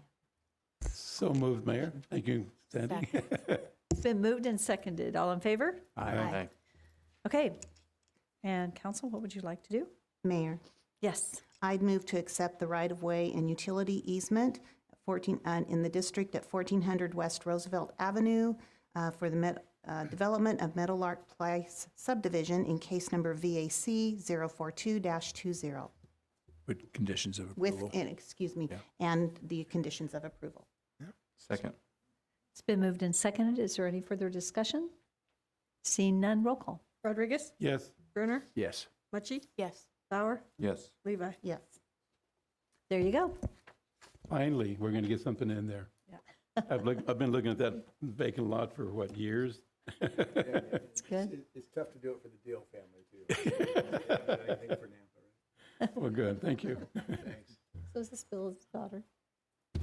That's great. Thank you. Okay, so 6-4. We're halfway through, almost. That's pretty good. So this is an action item. This is a variance of section 10-16-5C requiring a 20-foot yard setback next to an arterial roadway in the community business zoning district at 607 Northside Boulevard. The applicant is requesting a 7-foot yard setback from Northside Boulevard right-of-way to the edge of the existing building at 607 Northside Boulevard.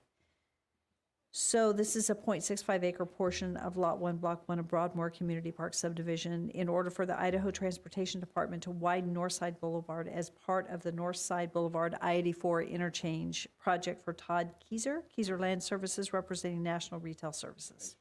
Kaiser, thank you. Excuse me. Thank you.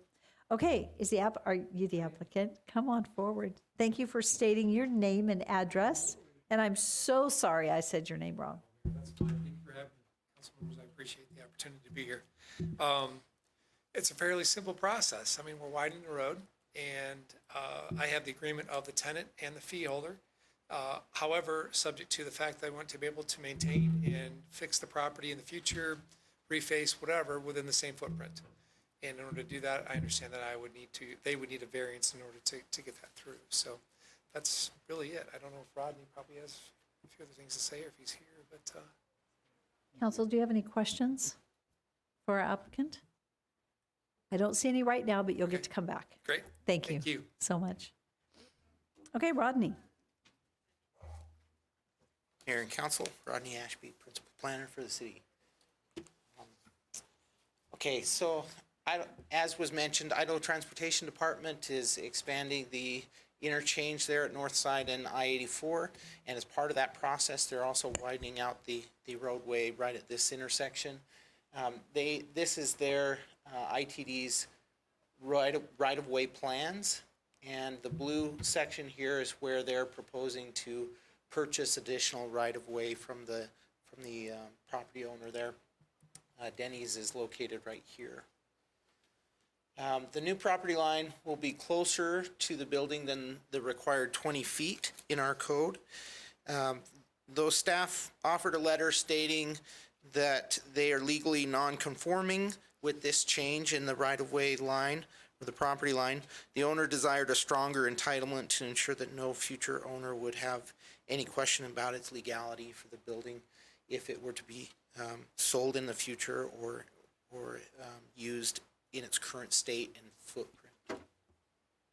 So here's a little bit better view of this. I think the applicant provided this to me. The property line, I may not be able to see that very well. Basically, the property line is this red line here, and the yellow dashed line is where ITD is proposing the new right-of-way line be. So you can see that in some places, that is quite a bit closer than the 20-foot required. They'd still have the sidewalk and some utility poles and things out there still, but it would be, the property line would be closer than the required 20 feet. Especially in this exact location, I think it was about 7 feet between the property line and the building. Comprehensive plan, I had to do this based on a PDF. I apologize for the graphic here, but the graphic shows it right here is where the property is. It's right in the middle of general commercial, and the existing zoning is the BC or community business zoning. You can see that there. It's right in the middle of it. And the land use is of course, at Denny's. So here's the property here. This is probably the best aerial view I have. I'm going to show another one in a second.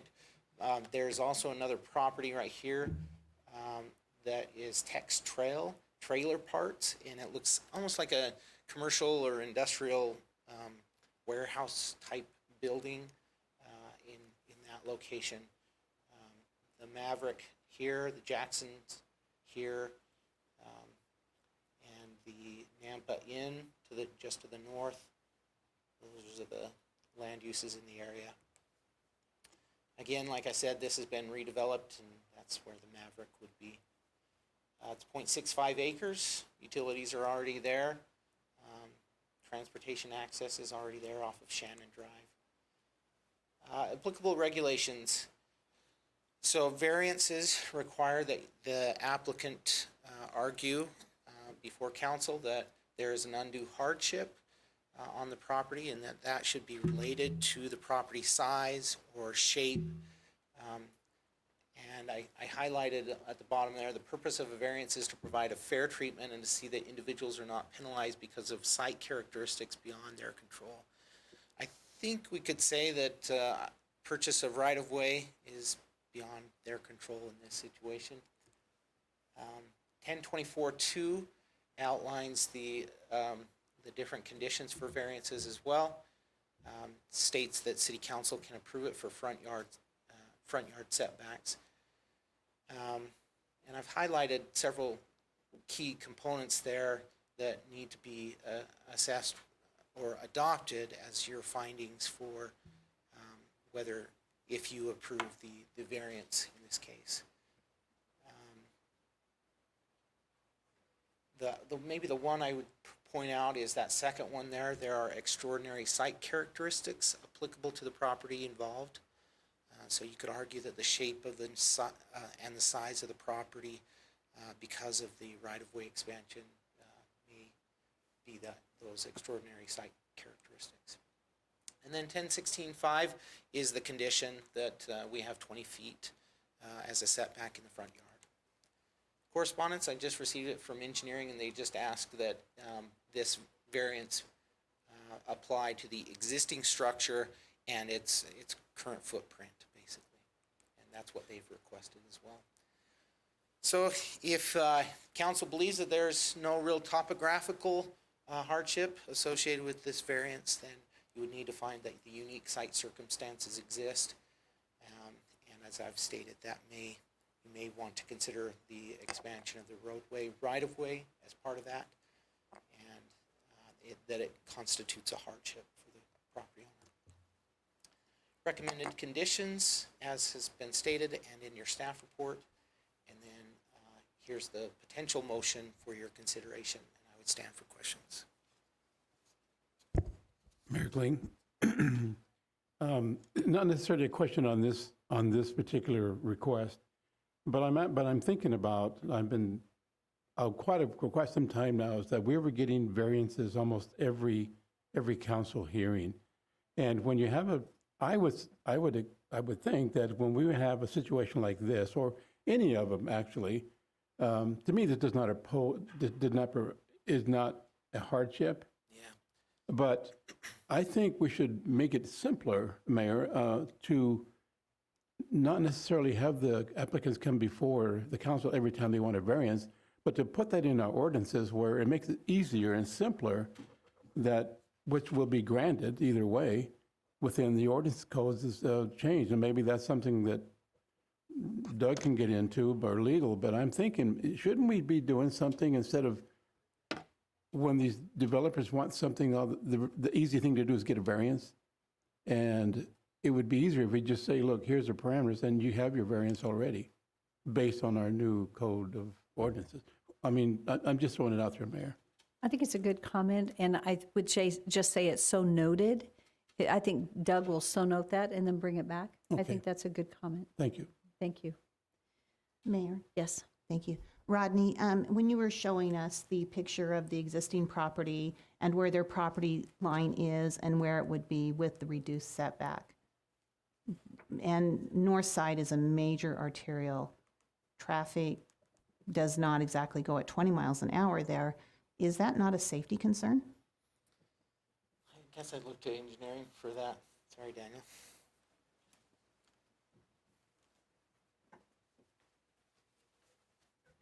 Mayor, Councilman Levi, there are clear zone requirements that the state adheres to in their designs, and that references the distances away from roadways and what the required clear distances are.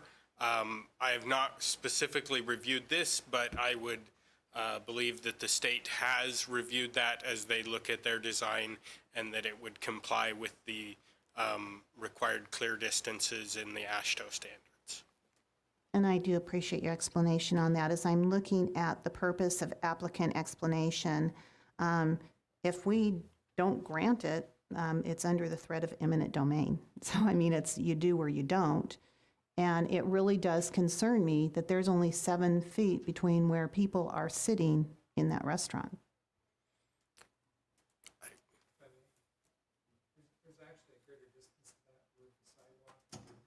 He needs to. So what we'll do is, we haven't quite opened public hearing, so if we can, we'll save that question and direct that to the applicant after the public hearing process, or in the public hearing process.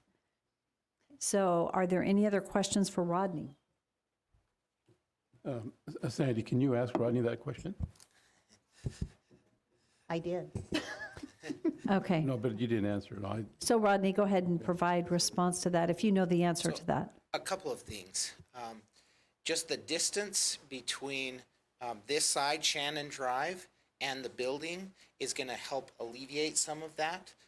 let's look at the aerial view of that building. Maybe this is a little bit better.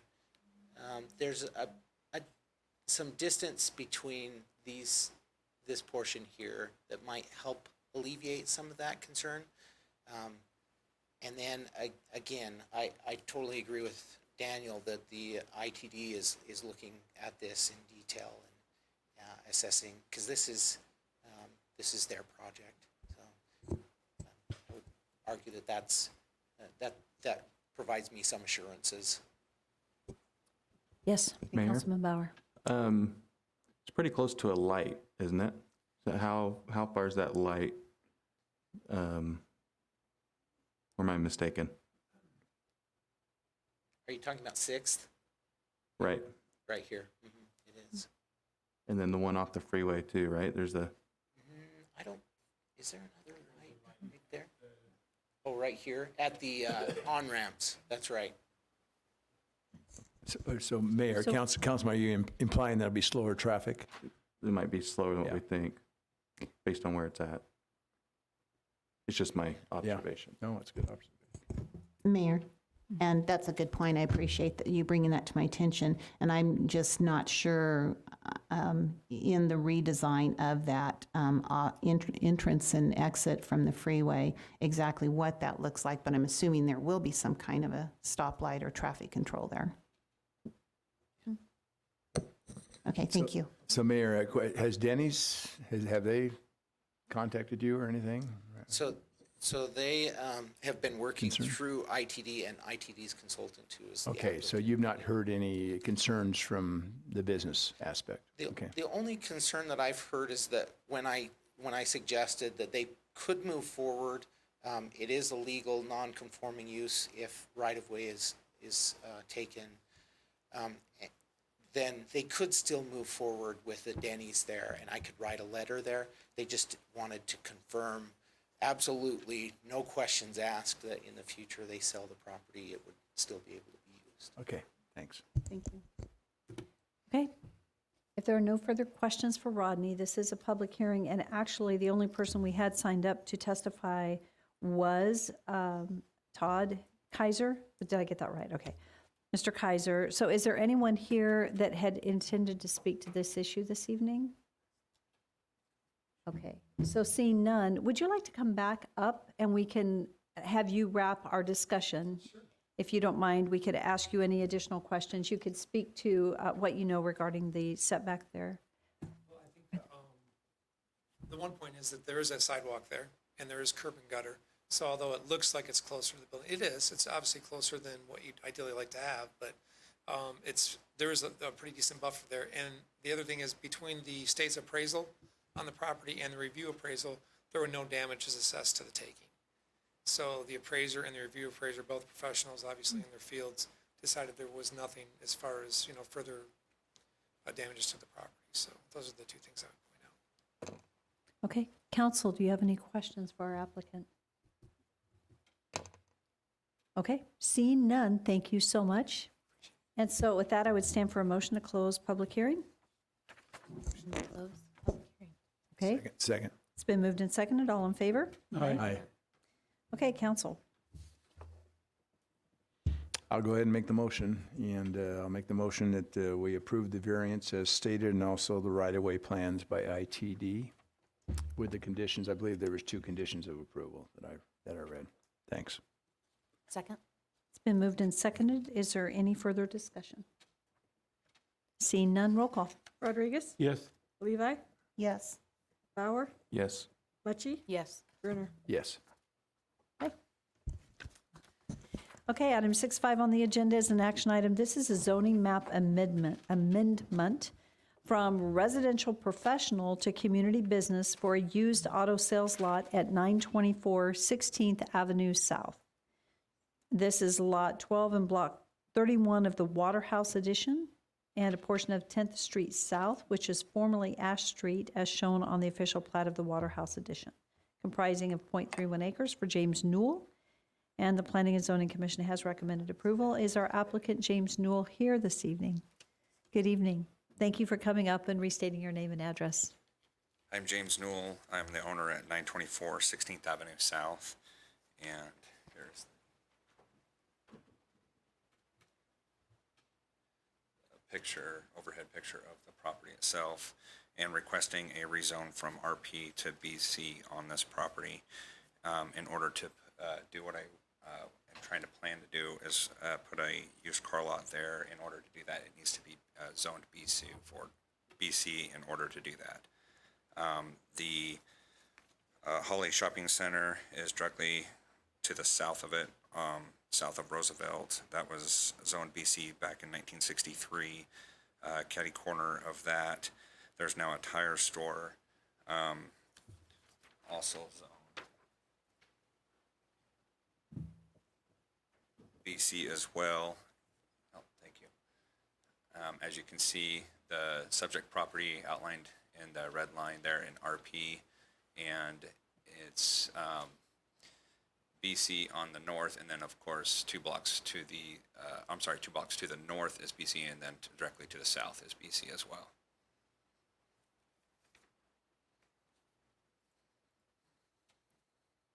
Any questions? Council, do you have any questions for the applicant? Okay, seeing none, in that it is a public hearing, you'll get to come back and wrap with any questions that we might have. Thank you. Norm?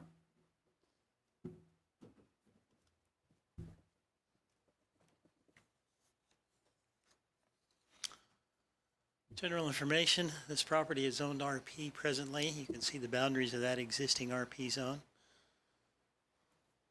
This would be the request area to rezone to the commercial, which is immediately to the south across East Roosevelt Avenue. The comp plan designation for this area is high-density residential, but it borders this general commercial designation that encompasses the boundary between the two zoning districts, basically. And again, surrounding land use in the area, we have single family primarily in this RP zoned area. There are some office related uses in the area, primarily and directly across 16th. You have the Holly Shopping Center here. You have the single family to the east, basically the zoned single family residential, and to the west you have the single family residential also.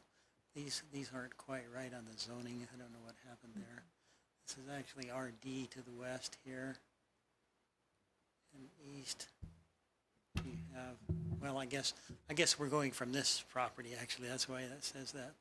It is RP to the west of the subject rezone area, and east of the subject rezone area it's RP. Again, the area, the future land use map, which we call the FLUME, if you wonder what that means, it's future land use map, short word. This is the comprehensive plan high-density residential boundary surrounding that. This is the boundary for the commercial designation to the south. And you have the medium-density residential basically on either side from the larger view. So under the future land use map, we have this note. The mapped boundary between two adjoining land use designations is considered flexible and may be interpreted as being stretchable to include the abutting parcels in either side of the designation. So in this instance, East Roosevelt Avenue is considered that this general commercial designation can be considered to be stretched to include this parcel to make it eligible for a commercial rezone. And it does use the statement may be interpreted to. So in this case, the applicant, they're seeking this rezone, and that's the interpretation that may allow this consideration. So the area zoning, we already kind of talked through that, I guess. So the city council basically must determine if you agree or disagree with the commission's recommendation that the applicant be granted this rezone. And if you agree, let's see, where am I? Get this straight here. So again, you know, the utilities are available. The access again to this property is both from 16th Avenue South as well as East Roosevelt Avenue. They have this alley approach that comes in here. They have an approach that comes in off of 16, which is actually the egress out of the area. The ingress, they also have an ingress here into the area through a driveway here that goes back. These are two separate parking areas back in here and over here. And my understanding is the for sale vehicles would be parked in this area, and this would basically be the office users or customers that would come in and park in this area. So, in terms of opposition to the rezone, we had a couple of residents that showed up at the commission hearing. Dana Fillmore, 911 16th Avenue South, Chris Lloyd, 1515 10th Street South. One of those is down 10th Street, this direction, down in this area. The other one is 911 16th Avenue South. I don't remember exactly where that is. I think it's up the street, across the street, basically. Up 16th and across the street up here. The signs and the permitted uses are slightly different in each zone, similar but slightly different. And if you seek to look at those, we can look at those links and explore that in some case. Street view from 16th Avenue South. This is the parking area that exists. The driveway off of 16th going back behind the house to this parking area. And then you have your parking area back here that accesses from the alley, or from the Roosevelt. And again, here's the Roosevelt side, showing that alley, the access coming in here to this parking area. There's your bird's eye view of the location. Staff findings. A little bit of discussion there. The parcel is catty corner across East Roosevelt from at 103 South Holly Street, and that was previously zoned as a tire store, previously in Zone BC. Of course, the Holly Shopping Center directly south across Roosevelt, and there's other areas zoned commercial further north. So this rezone proposed to extend that BC zone of Holly Shopping Center north across East Roosevelt into this RP zoned area. And we've expressed concern to the commission about possible negative effects of this on values and future land use in that area where that break exists now. And basically I've set up a couple of different scenarios of approval or denial on this. And you can read through those however you feel. If you agree with the Planning Commission, I guess the second statement would be here. If you disagree with the Planning Commission, you want to consider a separate action from that, this would be here, and somewhat of a basis for how you might consider that. And I won't go through that. Hopefully you've read that. If you have questions, we can discuss that. And again, here's your suggested staff findings for an approval, which goes along with the Planning Commission recommendation. And if you desire to oppose that, here's suggested denial findings. And that's the requested action.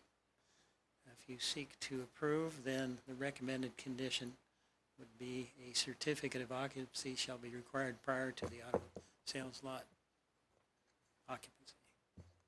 Any questions? Mayor, if I may. So Norm, I just need some clarification. I drive by that all the time, but so the Cornelis building is going down? Is that what being I think the building's proposed? staying. Yeah, a portion of that is leased, and the applicant can perhaps explain this. Okay, so the building would stay, so the cars just- would be, Yeah, there'd be a sales office inside the building, and there is another user in there. I'm not sure who it is. I think it's a hair salon or something okay. like that. And so when the applicant comes up, I have some questions, but I'll wait for that. Mayor Kling. Norm, there was a picture of two parking lots. One was with some kind of a white colored vehicle pickup.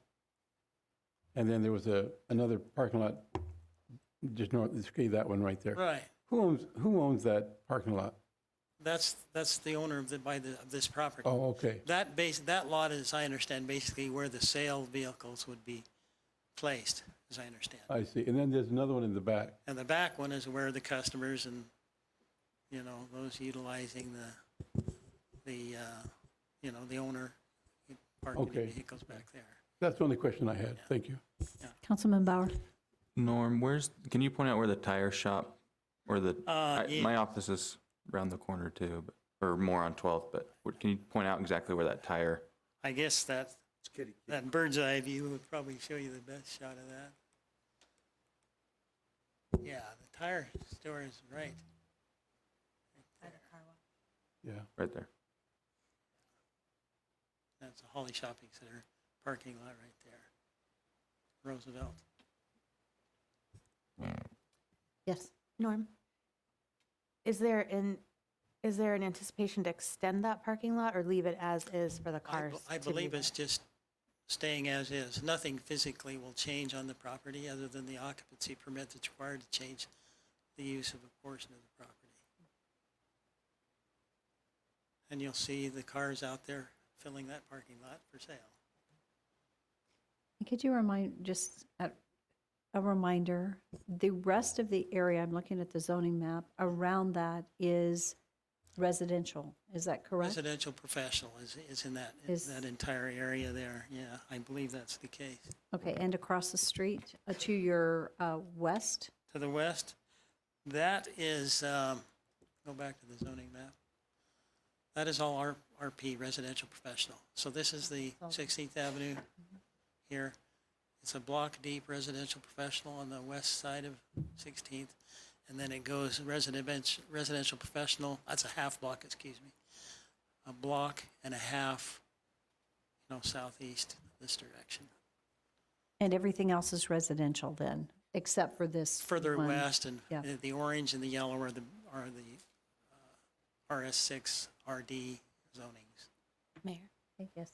Norm, that's only one block from St. Paul's and the new senior housing, is that correct? Be fairly close, yeah. Yeah, the senior housing, The new senior housing where the old Mercy Hospital was? Further. You'd be I think it's one further block. north. That's further. Further north, yeah. That's But about one west block, as well. right? Yeah, one or two, yeah. Mm-hmm. So Mayor, if I may, so everything in the blue currently, even though it's residential or professional, Professional. currently it's all residential. It's a majority residential. There Other than are the some Cornelius. limited office type uses in some of these. I think there's a contractor office and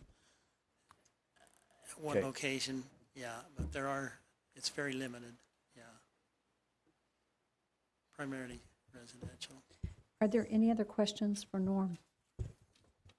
Okay, seeing none. This is a public hearing, and I have two people signed up, and that is James Newell and then Denise Newell. Denise, did you want to testify, or you, no? Okay. So I don't have anyone else signed up. Is there anyone here that had intended to testify in support or opposition to this? Okay, seeing none, this is an opportunity, Mr. Newell, to go ahead and come back. And if you'd like, you've heard a couple questions and comments. If you have anything further, and in council, if you have any questions for the applicant.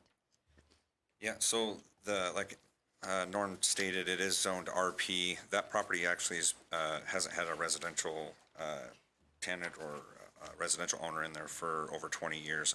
I did purchase it from Jeff Cornelius. He had his insurance company that he ran out of there for quite some time. So he had that he ran out of there for, I spoke to him before I bought it, and he said it's just been a business there for the past 20 years. And then directly across the street,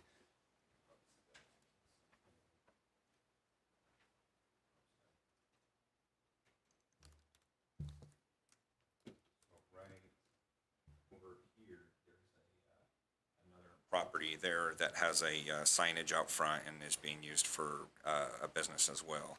I'm not planning on adding any lights, any signage or anything like that. The sign's already there. Just basically changing out the insert of the existing sign that's there.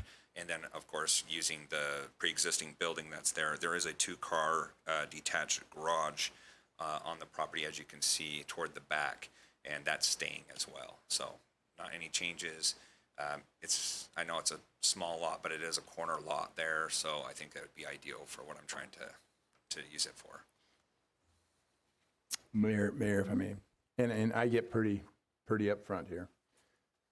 There's no other alternative that you were looking at as far as from a professional standpoint, building rather than a sales car lot? No, that's it. That's all and so you bought it with that intent and not knowing it all for sure that it would be rezoned?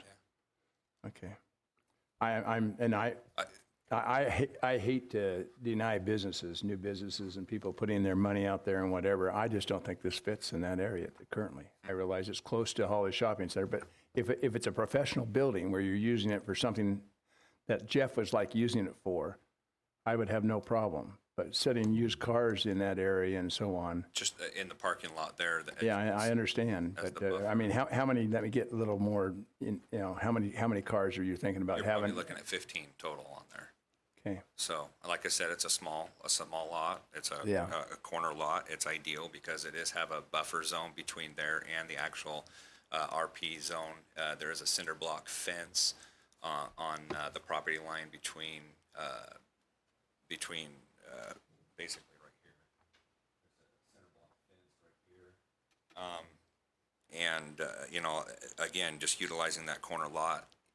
No, I understand. People that opposed it, I read the remarks, and they said they don't want to look outside and see a used car lot. Well, the lot's not going to disappear. It's there. It's going to be there regardless if an insurance company moves in there and their tenants fill it up and come and go as they please. The only difference is there's going to be little sticky numbers in the car windows. But again, I don't plan on changing any lights or signs. No, I understand, and I see the visibility. I'm having a hard time seeing that as fitting into that neighborhood. So at this point in time, that's just me. I'm not saying I go by kind of my gut feeling. So in what I see, I hate to deny any type, like I said, a person of business. So go ahead. Councilman Bauer? Mayor, what kind of cars? I'm just curious if you had Just used cars. any. Yeah. I mean, nothing really in particular. I mean, as far as just something. Going to auctions and. Yeah, as you know, you go to the auctions, you pick them up, and you're able to sell them. It's just going to be your standard used car lot. I mean, I'm not looking at commercial rigs or anything like that. So, and I don't know if Norm stated or not. There's not going to be any mechanic work, being done on the property or anything like that. It's just for the used car sales. I was just curious because sometimes you see used car lots and they look kind of nice, and then sometimes you see them and they look kind of trashy. Right. So. No, yeah, absolutely. If you get. Yeah, no, I get it. There's J Sky Motors. I believe it's 4 blocks down to the north. So I know there's J Sky Motors there. There's the tire store across the street. So I mean, as far as fitting into that neighborhood, I think it would go really well. Thank you. Are there any other questions for the applicant? Okay, seeing none, thank you very much.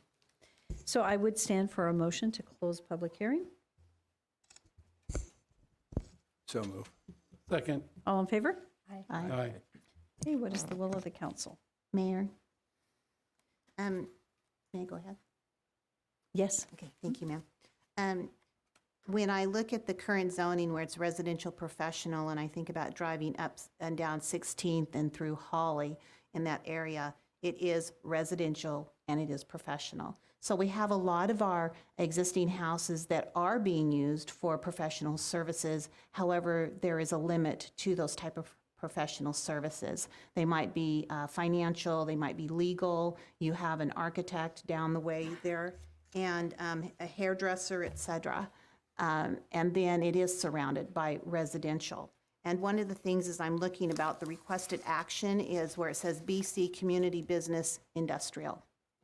So I do not, and what Councilman Bruner said is I support our small and our local businesses, but I have a very difficult time seeing that there is a fit putting this type of a business in that area because it is more of a heavy residential professional building type rather than having a car lot, et cetera. Thank you. So with that, do you have a motion? I do, unless someone has further Is there any comment. further discussion? Okay, bless you. Okay. I would move to deny the zoning map amendment from RP Residential Professional to BC Community Business for a used car lot on 924 16th Avenue South, case number ZMA 115-19. Hate to do it, but I'm going to second it. Okay, it's been moved and seconded. Is there further discussion?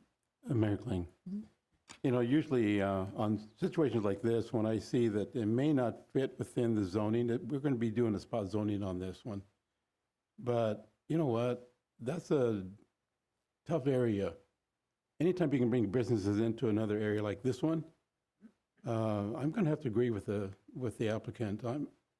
I would approve this if I, you know, the way I look at it. So, yeah, I won't be going with the denial. Sorry, Sandy. Doesn't bother me. I'm actually probably going to agree with Victor. My chiropractic office will have 20 cars in it every day. So for me, it's, you know, it's really close to the road. I wouldn't, if it was approved, I would like to put a lot of, or some circumstances into it if it was resold or whatever, but it is, I feel like it's really close to the Holly, really close to that tire station. And so I'm gonna, and like I said, I think there's a chiropractic office down that road, you know, maybe it's not busy, but you know, someone could go into that insurance office, and if they're busy, like my office right down the road, you're gonna have 20 cars every day, at least in the lot, so that's kind of what I'm thinking. And Mayor, just let me add, I understand that and that condition, but that's usually during some type of working type hours. We're talking about having cars there 24/7. So. Mayor Kling. I struggle with this as well, based on, I have family who live in the area, and people have a lot of pride in their residence. It's an area that has struggled, and I think there's a new pride in ownership. It's also close to the university, it's close to our new senior housing, close to a small school, very walkable. People walk through it there a lot. I don't think it fits at this time, and so I will be voting no. Okay, so the motion is actually to deny the proposed zoning map amendment. So a yes vote supports the motion, a no vote does not support the motion to deny. So is there any further discussion? Mayor? Did I say that backwards? No, you said it fine. I had a quick question. I hate to interject, but Councilwoman Mutchie, you mentioned your family lives nearby to this. And I just wanted to have you clarify whether or not, if you could delineate that whether or not that fact will impact your vote, whether they live close by, and if they live so close that it could potentially be seen as having some sort of financial impact on them, stating the same. No, they live on 4th.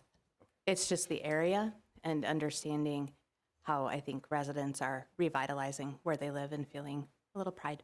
So no impact. Thank you. Okay, any further discussion? Roll call. Rodriguez? No. Mucci? Yes. Bauer? No. Brunner? Yes. Levi? Yes. Okay. So unfortunately, that was denied. So that concludes our public hearings this evening. Unless I'm missing something. For some reason, I was thinking we had 8, but that's 5. So at this time, we're going to go back to the beginning of our agenda. And the next item on the agenda, as it was amended, is to authorize the Family Justice Center to apply for a $20,000 grant to temporarily house victims of domestic violence. Griselda?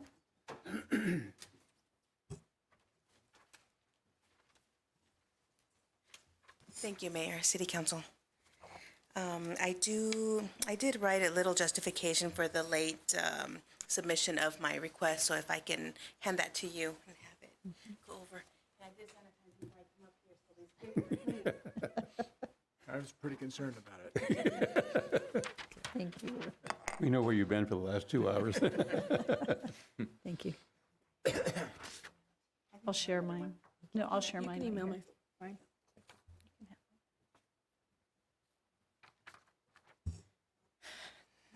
So the Family Justice Center is requesting to apply for a Community Development Block Grant, approximately $20,000, so that we can continue to work with our community shelters and hotels. We don't want to limit it just to shelters, even though that is the first priority, to guarantee rooms for clients of domestic violence fleeing an abusive situation. We understand that CDBG funding, of course, is very limited with the public service, and there's many applicants. Well, I wouldn't say many, but there's a few applicants that will be submitting for the public service funds, and we would like to be able to submit our application in requesting funds for sheltering victims of domestic violence. I have a question. May I ask you a question? Yes. Okay, so last year with CDBG funds, we funded the funds for that. And is this funding also for the Salvation Army building? It's to not for the shelter? building. It's to guarantee rooms so that we can shelter clients Okay. year And round. did we go ahead and use last year's grant? And have we been sheltering? So I'm going to say yes and no. So we are in, we will be housing clients. We have not started housing clients. The CDBG funding, as you know, gets released in October. The funding doesn't get approved through federal and for the city. I believe it's not till February, March. So we were made aware that our funding was now ready to be utilized in March. Once the funding was confirmed, now Salvation Army is able to move forward with their recommended upgrades to the center. So once those are done, and we're shooting for April 15th to be able to get started in housing the clients. So knowing that from April through September, which is the rest of the funding cycle that we have for the $60,500 that are available for us to use for clients, we have that time frame to utilize those funds. Knowing that we're working on the contract and working with the family shelter, we're going to make this work because this is a big need in our community, and we're in line with making sure that our clients are going to be safe and that they're going to have a person that is going to be managing the shelter 24 hours a day. Basically, right now they have the day shelter, and in the evenings, now that the winter shelter is closed, their night resident is no longer living on site. So they're receiving approval so that they can have their nighttime manager throughout the year. And knowing that making this work and moving forward, we want to be ready for the next funding cycle so that we can be able to shelter clients again and in a better, I guess, time frame. It's just real tricky with the way that the funds are released, and knowing that it's not guaranteed funds. If something happens with HUD shutting down their financial means to reimburse, we would risk our funding in getting reimbursed if we started in October. So we have to start when Matt and the CDBG staff lets us know that our funding is secure and we can move forward. So one, that's why there's a lateness in starting with the funding, and two, why we were waiting till the last minute to make sure that we were making a good, sound decision in moving forward with our next application process for 2021. Okay, so just for clarity, it sounds like you will be using all of the funding that you have received, even though it came in late and you're starting to use it late, you're going to be using all of the funding for the current CDBG funding cycle that we approved in this last year. Yes, and I will Okay. clarify that we requested 25,000 to start with, and our budget was amended to reflect an 8 or 9 month funding cycle. So it was shortened from 25,000 to 16,500, knowing that there was going to be a lag in getting the funding started. Okay, got it. So does council, it was a little confusing. So I think what I hear you asking is you're asking the council's approval for you to go ahead and apply for the CDBG funding, which will come back before the council to approve the funding allocation. The council at that time will be deciding whether or not you approve or how you allocate the funding. So, but evidently you had to come and ask permission to even apply. Yes. Okay, because we will be voting on it later. The Correct. council will be what we do with it. So this is just giving you So we're authority. just taking action on, All we're doing is giving her authority to apply. so moved. Second. Any further discussion? All in favor? Aye. Griselda, thank you. Now, we've got your next one. Yes. Which I'd like to just skip over to that one. And this is number 5.2 on the agenda, and this is to authorize the Family Justice Center to apply for a 3-year grant continuation from the Idaho Council on Domestic Violence and Victim Assistance. So moved, Mayor. Second. It's been moved and seconded. Discussion? All in favor? Excuse me, roll call, roll call, roll call, roll call. Sorry. Mucci, Yes. Levi, Yes. Bauer, Yes. Brunner, Yes. Rodriguez. Yes. And would you like to share something with us real Well, quickly? thank you, Mayor. Thank you, Council.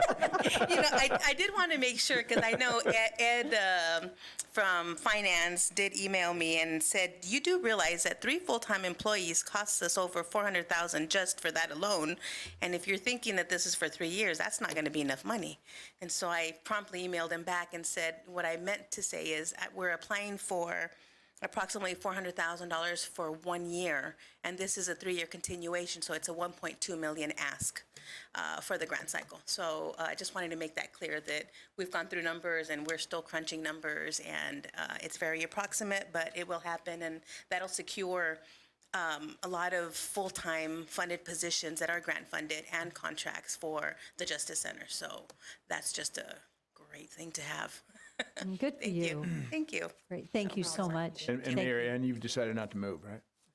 No, just- Oh, she's not Councilman gonna Brunner. So I think, and really brief, I will be moving on, and I know that I'll submit a quick, brief notice just to all of the council members as I've spoke to Mayor Kling. So that's coming. Very sad. Thank you for all. But I of the appreciate all the You've support been that you have always given to the center, and I know that you will continue to support it. It's not that it's going away. I'll just be replaced by somebody taller. Hopefully. We You better not appreciate go your there, too. work. Thank you so much. Yes, Thank you. And I did get a cup of coffee from Dutch Brothers yesterday, and we saw your daughter. Yeah, and didn't give me a discount, by the way. No. There you go.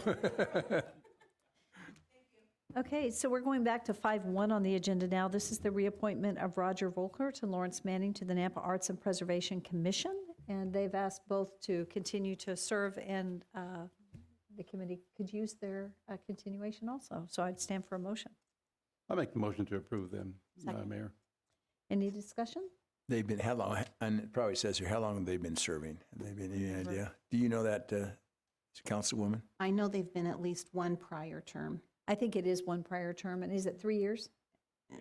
I think it's 3 years. I can't remember if they're 3 or 5, but.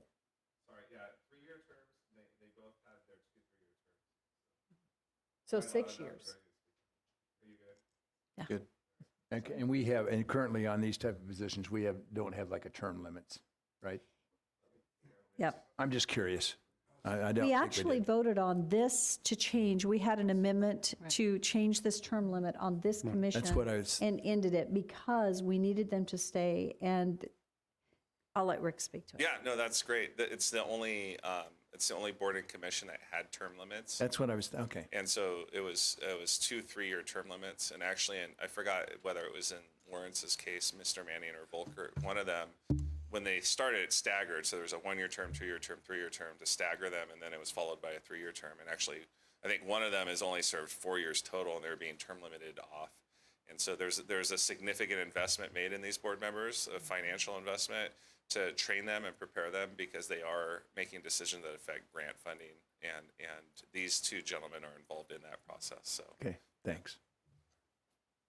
Okay, so we have had it's been moved and seconded, and roll call. Brunner, Yes. Levi, Yes. Bauer, Yes. Mucci, Yes. Rodriguez. Yes. Item 5.3 on the agenda is an action item to approve an alcohol distance waiver letter. And who would like to speak to it, Doug or Rick? Mayor, I'm happy to do it. Mayor and council, so what is before you here is essentially a form letter that would be sent out to a church or school or that is within 300 feet of a proposed, or a site that is proposing to be licensed for the sale of liquor. So we wanted to make the letter more robust to make sure that someone receiving the letter would be aware of what exactly, why they were getting a letter in the first place, what this 300-foot requirement is, what a waiver is, and their participation in that, and also to make sure that the person receiving the letter would be aware of what their opportunities for participating in the conversation would be. So we had said at the prior, I believe it was a special council meeting workshop, that we would bring this back before you to review.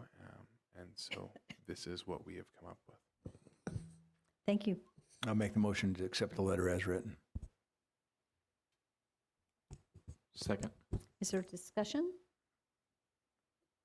Hearing none, roll call. Rodriguez, Yes. Mucci, Yes. Levi, Yes. Bauer, Yes. Brunner. Yes.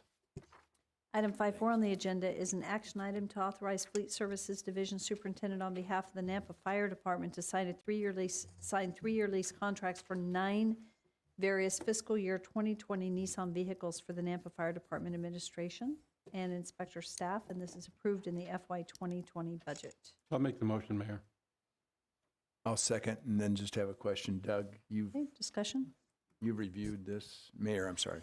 Yeah, there, Mayor, Councilman Darrell, there is a bit of a discrepancy between if there's 9 or 8 vehicles, but knowing Doug Adams and his accuracy on the numbers and the actual cost of those, I'm not worried about the value going forward. I think we can solidify if it's 8 or 9, but I know the dollar value will be correct according to Doug's budget. And the savings, you agree with the savings? Yeah, the program that Doug puts together is very effective for us. Okay, thanks. Okay, is there any other? So it's been moved and seconded. Is there any further discussion? Mayor, I have a question. Do I have to recuse from this? No. Budget. I don't know. I'll Does- recuse from this if I need Doug, does Jean have to recuse herself from this?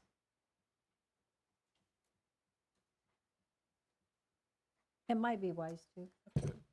So, Mayor, I would, I think the answer is no. I think the answer is no because I don't see how this could have a fiscal impact, a positive financial benefit to anybody. But Councilman Much, if you would like to excuse yourself from this one, I don't think it's going to create an issue for it. Mayor, I'll excuse myself. Thank you. Okay. Okay, roll call. Levi, Yes. Bauer, Yes. Brunner, Yes. Rodriguez. Yes. Okay, item 5.5 is an action item to proceed with the bidding process for the Zone F annual pipeline replacement project. This is approved in the FY20 budget, and this could have gone on the consent agenda. I just, because of the scope, went ahead and put it on here. But It's huge, but I Yep. read through it, and I will make the motion to accept it. is there a second? Second. Is there any discussion? Hearing none, roll call. Rodriguez, Yes. Mucci, Yes. Levi, Yes. Bauer, Yes. Brunner. Yes. Item 5.6 is an action item for the council to approve the proposed irrigation plan for the DTH subdivision and grant a deferral for the requested subdivision improvements until later. Do we want Tom to speak to us about that? Is it, Go ahead and come forward, Tom, if you Yeah, I'm don't sorry. mind. Is this the one with the curb and sidewalk, or is that a next? Okay, and Mayor, I'm just saying, I drove out there today, and, you know, because I'm concerned, I want sidewalk and curbing, but yeah, there's not anything close to that out there, so I will, my mind has kind of changed, so I will approve the deferral. Okay, is that a motion? It's a motion. Yeah. Okay, is there, I'll second it. thank you. It's been moved and seconded. Is there discussion? Hearing none, roll call. Rodriguez? Yes. Mucci? Yes. Levi? No. Bauer? Yes. Brunner? Yes. Item 5.7 and 5.8 do go together, and item 5.7 is the first reading of ordinance annexing portions of the underlying irrigation district into the municipal irrigation district of the city of Nampa. It is requested to pass under suspension of rules, and this is also the authorization summary of publication for the preceding ordinance. Well, is it in the packet? It's in the packet, so let's just read it here. Right, here you go. There you go. An ordinance of the City of Nampa, Canyon County, Idaho, annexing a portion of the underlying irrigation district into the municipal irrigation district of the City of Nampa, Canyon County, Idaho, and changing boundaries thereof, and directing the city engineer to alter the use and area map accordingly. Good job. Thank you. Okay. May I make the motion to pass under suspension of rules, the ordinance and new business engineering? And authorize summary of publication. Yes, ma'am. Okay. It's been moved. Is there a second? Second. It's been moved and seconded. Is there discussion? Hearing none, roll call. Brunner? Yes. Mucci? Yes. Levi? Yes. Bauer? Yes. Rodriguez? Yes. Item 5.9 is an action item. This is for the council to authorize the mayor to sign an MOU for the Silver Star Spring Hollow Ranch Lost River Regional Pressure Irrigation Pump Station. This is approved in the FY20 budget and has been approved by legal. So move. Second. It's been moved and seconded. Is there any discussion? Hearing none, roll call. Rodriguez? Yes. Levi? Yes. Bauer? Yes. Mucci? Yes. Brunner? Yes. Item 5.10 is an action item, and this is to request the council to award a bid and authorize the mayor to sign the contract for the irrigation water quality FY20 project with Cyblin Reed. So moved. Second. It's been moved and seconded. Is there discussion? Roll call. Brunner? Yes. Mucci? Yes. Levi? Yes. Bauer? Yes. Rodriguez? Yes. Item 5.11 is an action item, and this is to authorize the purchase of a golf mower for Ridgecrest Golf Course in the amount of $62,000 that was approved in the FY20 budget. Mayor, Yes. I just would like to defer to Councilman Brunner because this is one of his favorite Yes, subjects. this is an annual discussion that we need to have. So I don't want to go more than 2 minutes. Are you on this one, Darren? Okay. You're going to replace the Flintstone one, you mean? Thank you, Councilwoman. You're welcome. So I did notice we're going to use the parts. Yeah, so we have one mower. We won't be getting rid of one mower.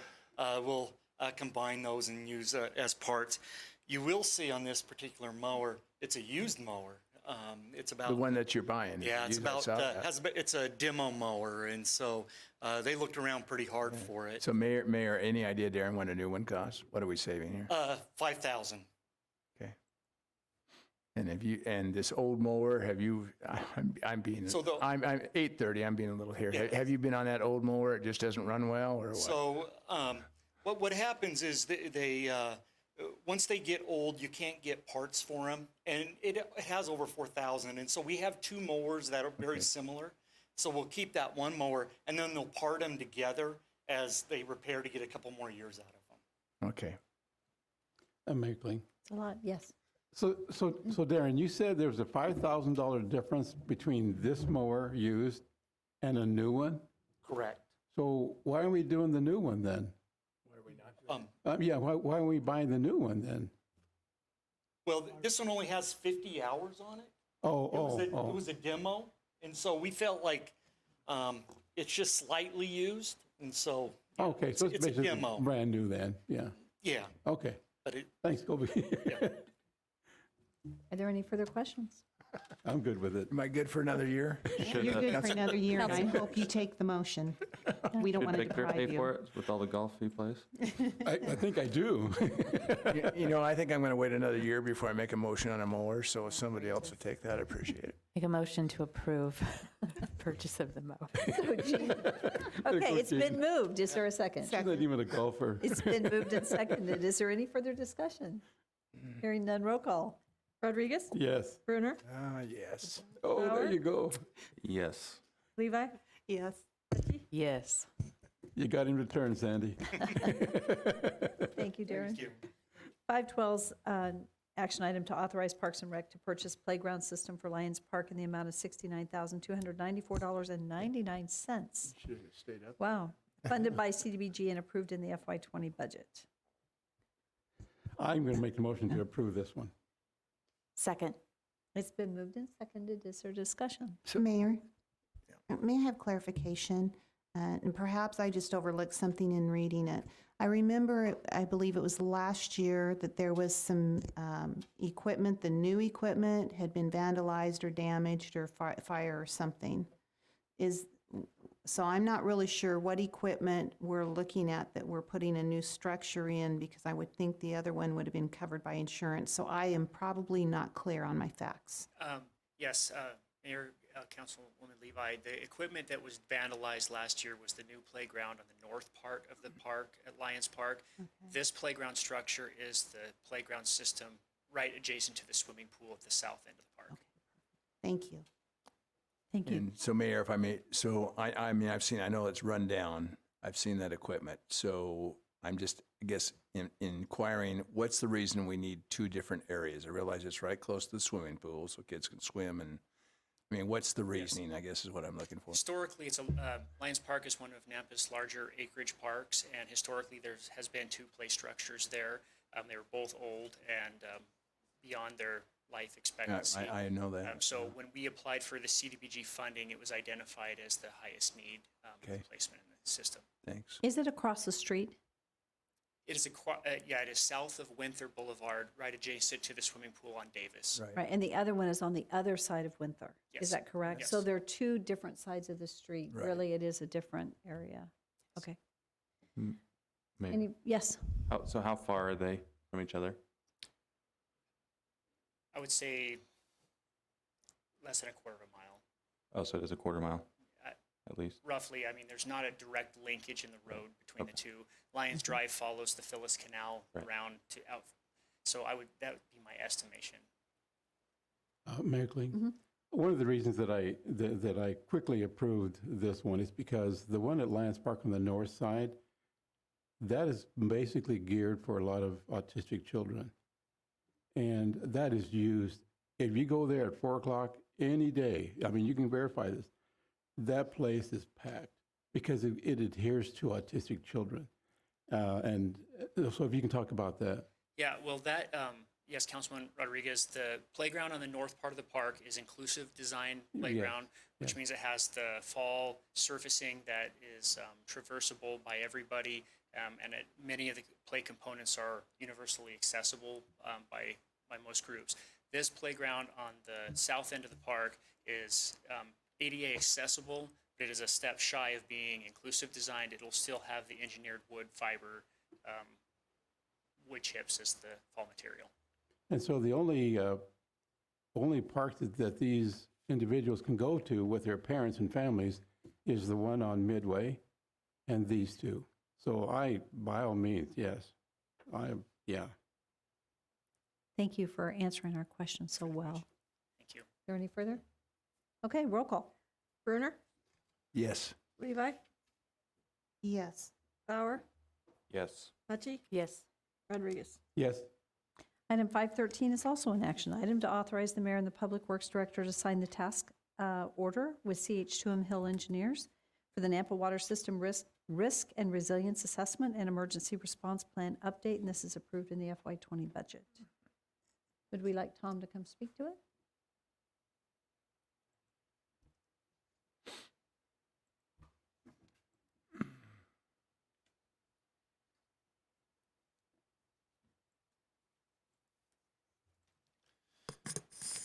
Mayor, Council, so this is a resiliency and risk assessment report for water, or domestic water. And this is, apparently there was a federal and state code that came out back in 2018 in the Infrastructure Act to have such a plan in place. And we haven't put one into place yet, and we'd like to we've been talking about, we want to get it started. This is something that we did put in the budget for 2020. And this talks about, and this will work, we can use this document to supplement what the city's doing for our overall risk and emergency plan. And I know that we're doing some work in-house as well on this. This has to do with this inventory our wells, booster stations, storage tanks, and facilities. Give us some recommendations on where risks are for contaminants getting in the system, and then also there's a piece of it about cybersecurity. Because a lot of these systems are interconnected to our SCADA, and they talk to one another to provide data and have automated controls. So that's another piece of this. Can I answer any questions? Yeah, I mean, Mayor, two questions. So you say it was requested back in 2018. How often is this going to need to be redone? Or has the feds or state implied how often this needs to be re-audited, or however you want to word it? No, I guess I don't know that for certain. Do you know, Daniel? I know, Mayor, Councilman Bruner, there had been some discussions with Nate about involving one of our EITs in this process with the consultant, so that we could hopefully do updates to it annually internally with staff. Thank you. That'd be so. But initially, for this initial inspection, whether it has to be some type of outside certified company to do it. We do not currently have staff on hand that are familiar with the requirements. So it's not a certification. They're just not trained to be able to do this. Okay. I thank you for. Thanks for reminding me, Dan. Yeah, Nate and I did discuss that, doing this in-house and update. You know, this is a good thing, a business practice to do regardless. And I don't know when the code will require it to happen again, but we'd want to keep it up to date on an annual basis. We could do that in-house. Good. Mayor Kling. So Tom, so this was started back in 2018, and I think, now correct me if I'm wrong, I think you started saving money for this funding exactly, but it rolled over into 2020 budget. Is that correct? Mayor, Councilor Rodriguez, so I remember seeing this code reminder come out at the beginning of this last fiscal year. And so then that's why I asked Nate, do we have this in the budget? And he said, yes, we're putting it in 20. So as far as I know, this was the first time we requested it was in 20. Okay, so it's a carryover, so we really don't, right? We're not going to be missing any more money from this particular budget because it's already there, right? No, I don't think it's a carryover. I think they identified it in 2018 and put it in the 2020 budget. Oh, I see what you mean. Okay. Thank you. Wow. Thing back here. You practice that space.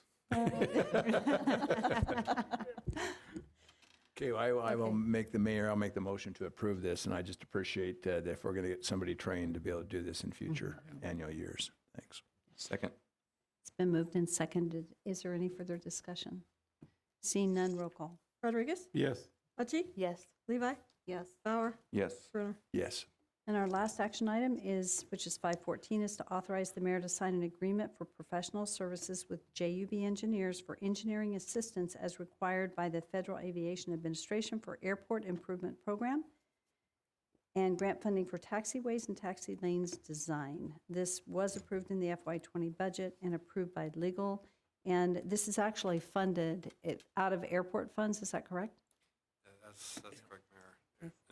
It's a grant. Our city match is 7.5%. Yeah. So 8,000, yeah. Mm-hmm. Good opportunity for you. Who would like to make this motion? Make a motion to approve.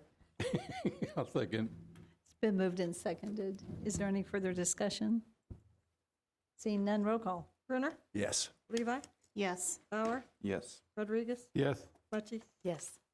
That concludes our new business items. We have concluded our public hearings. We do not have any unfinished business. Section 8 is pending ordinances, just for reference, and there are no executive sessions. I would stand for a motion to adjourn. So move, yeah. Second. All in favor? Aye. You need to go home, you need to go home and relax, Mayor. I'm ready. Wow. You're more than ready.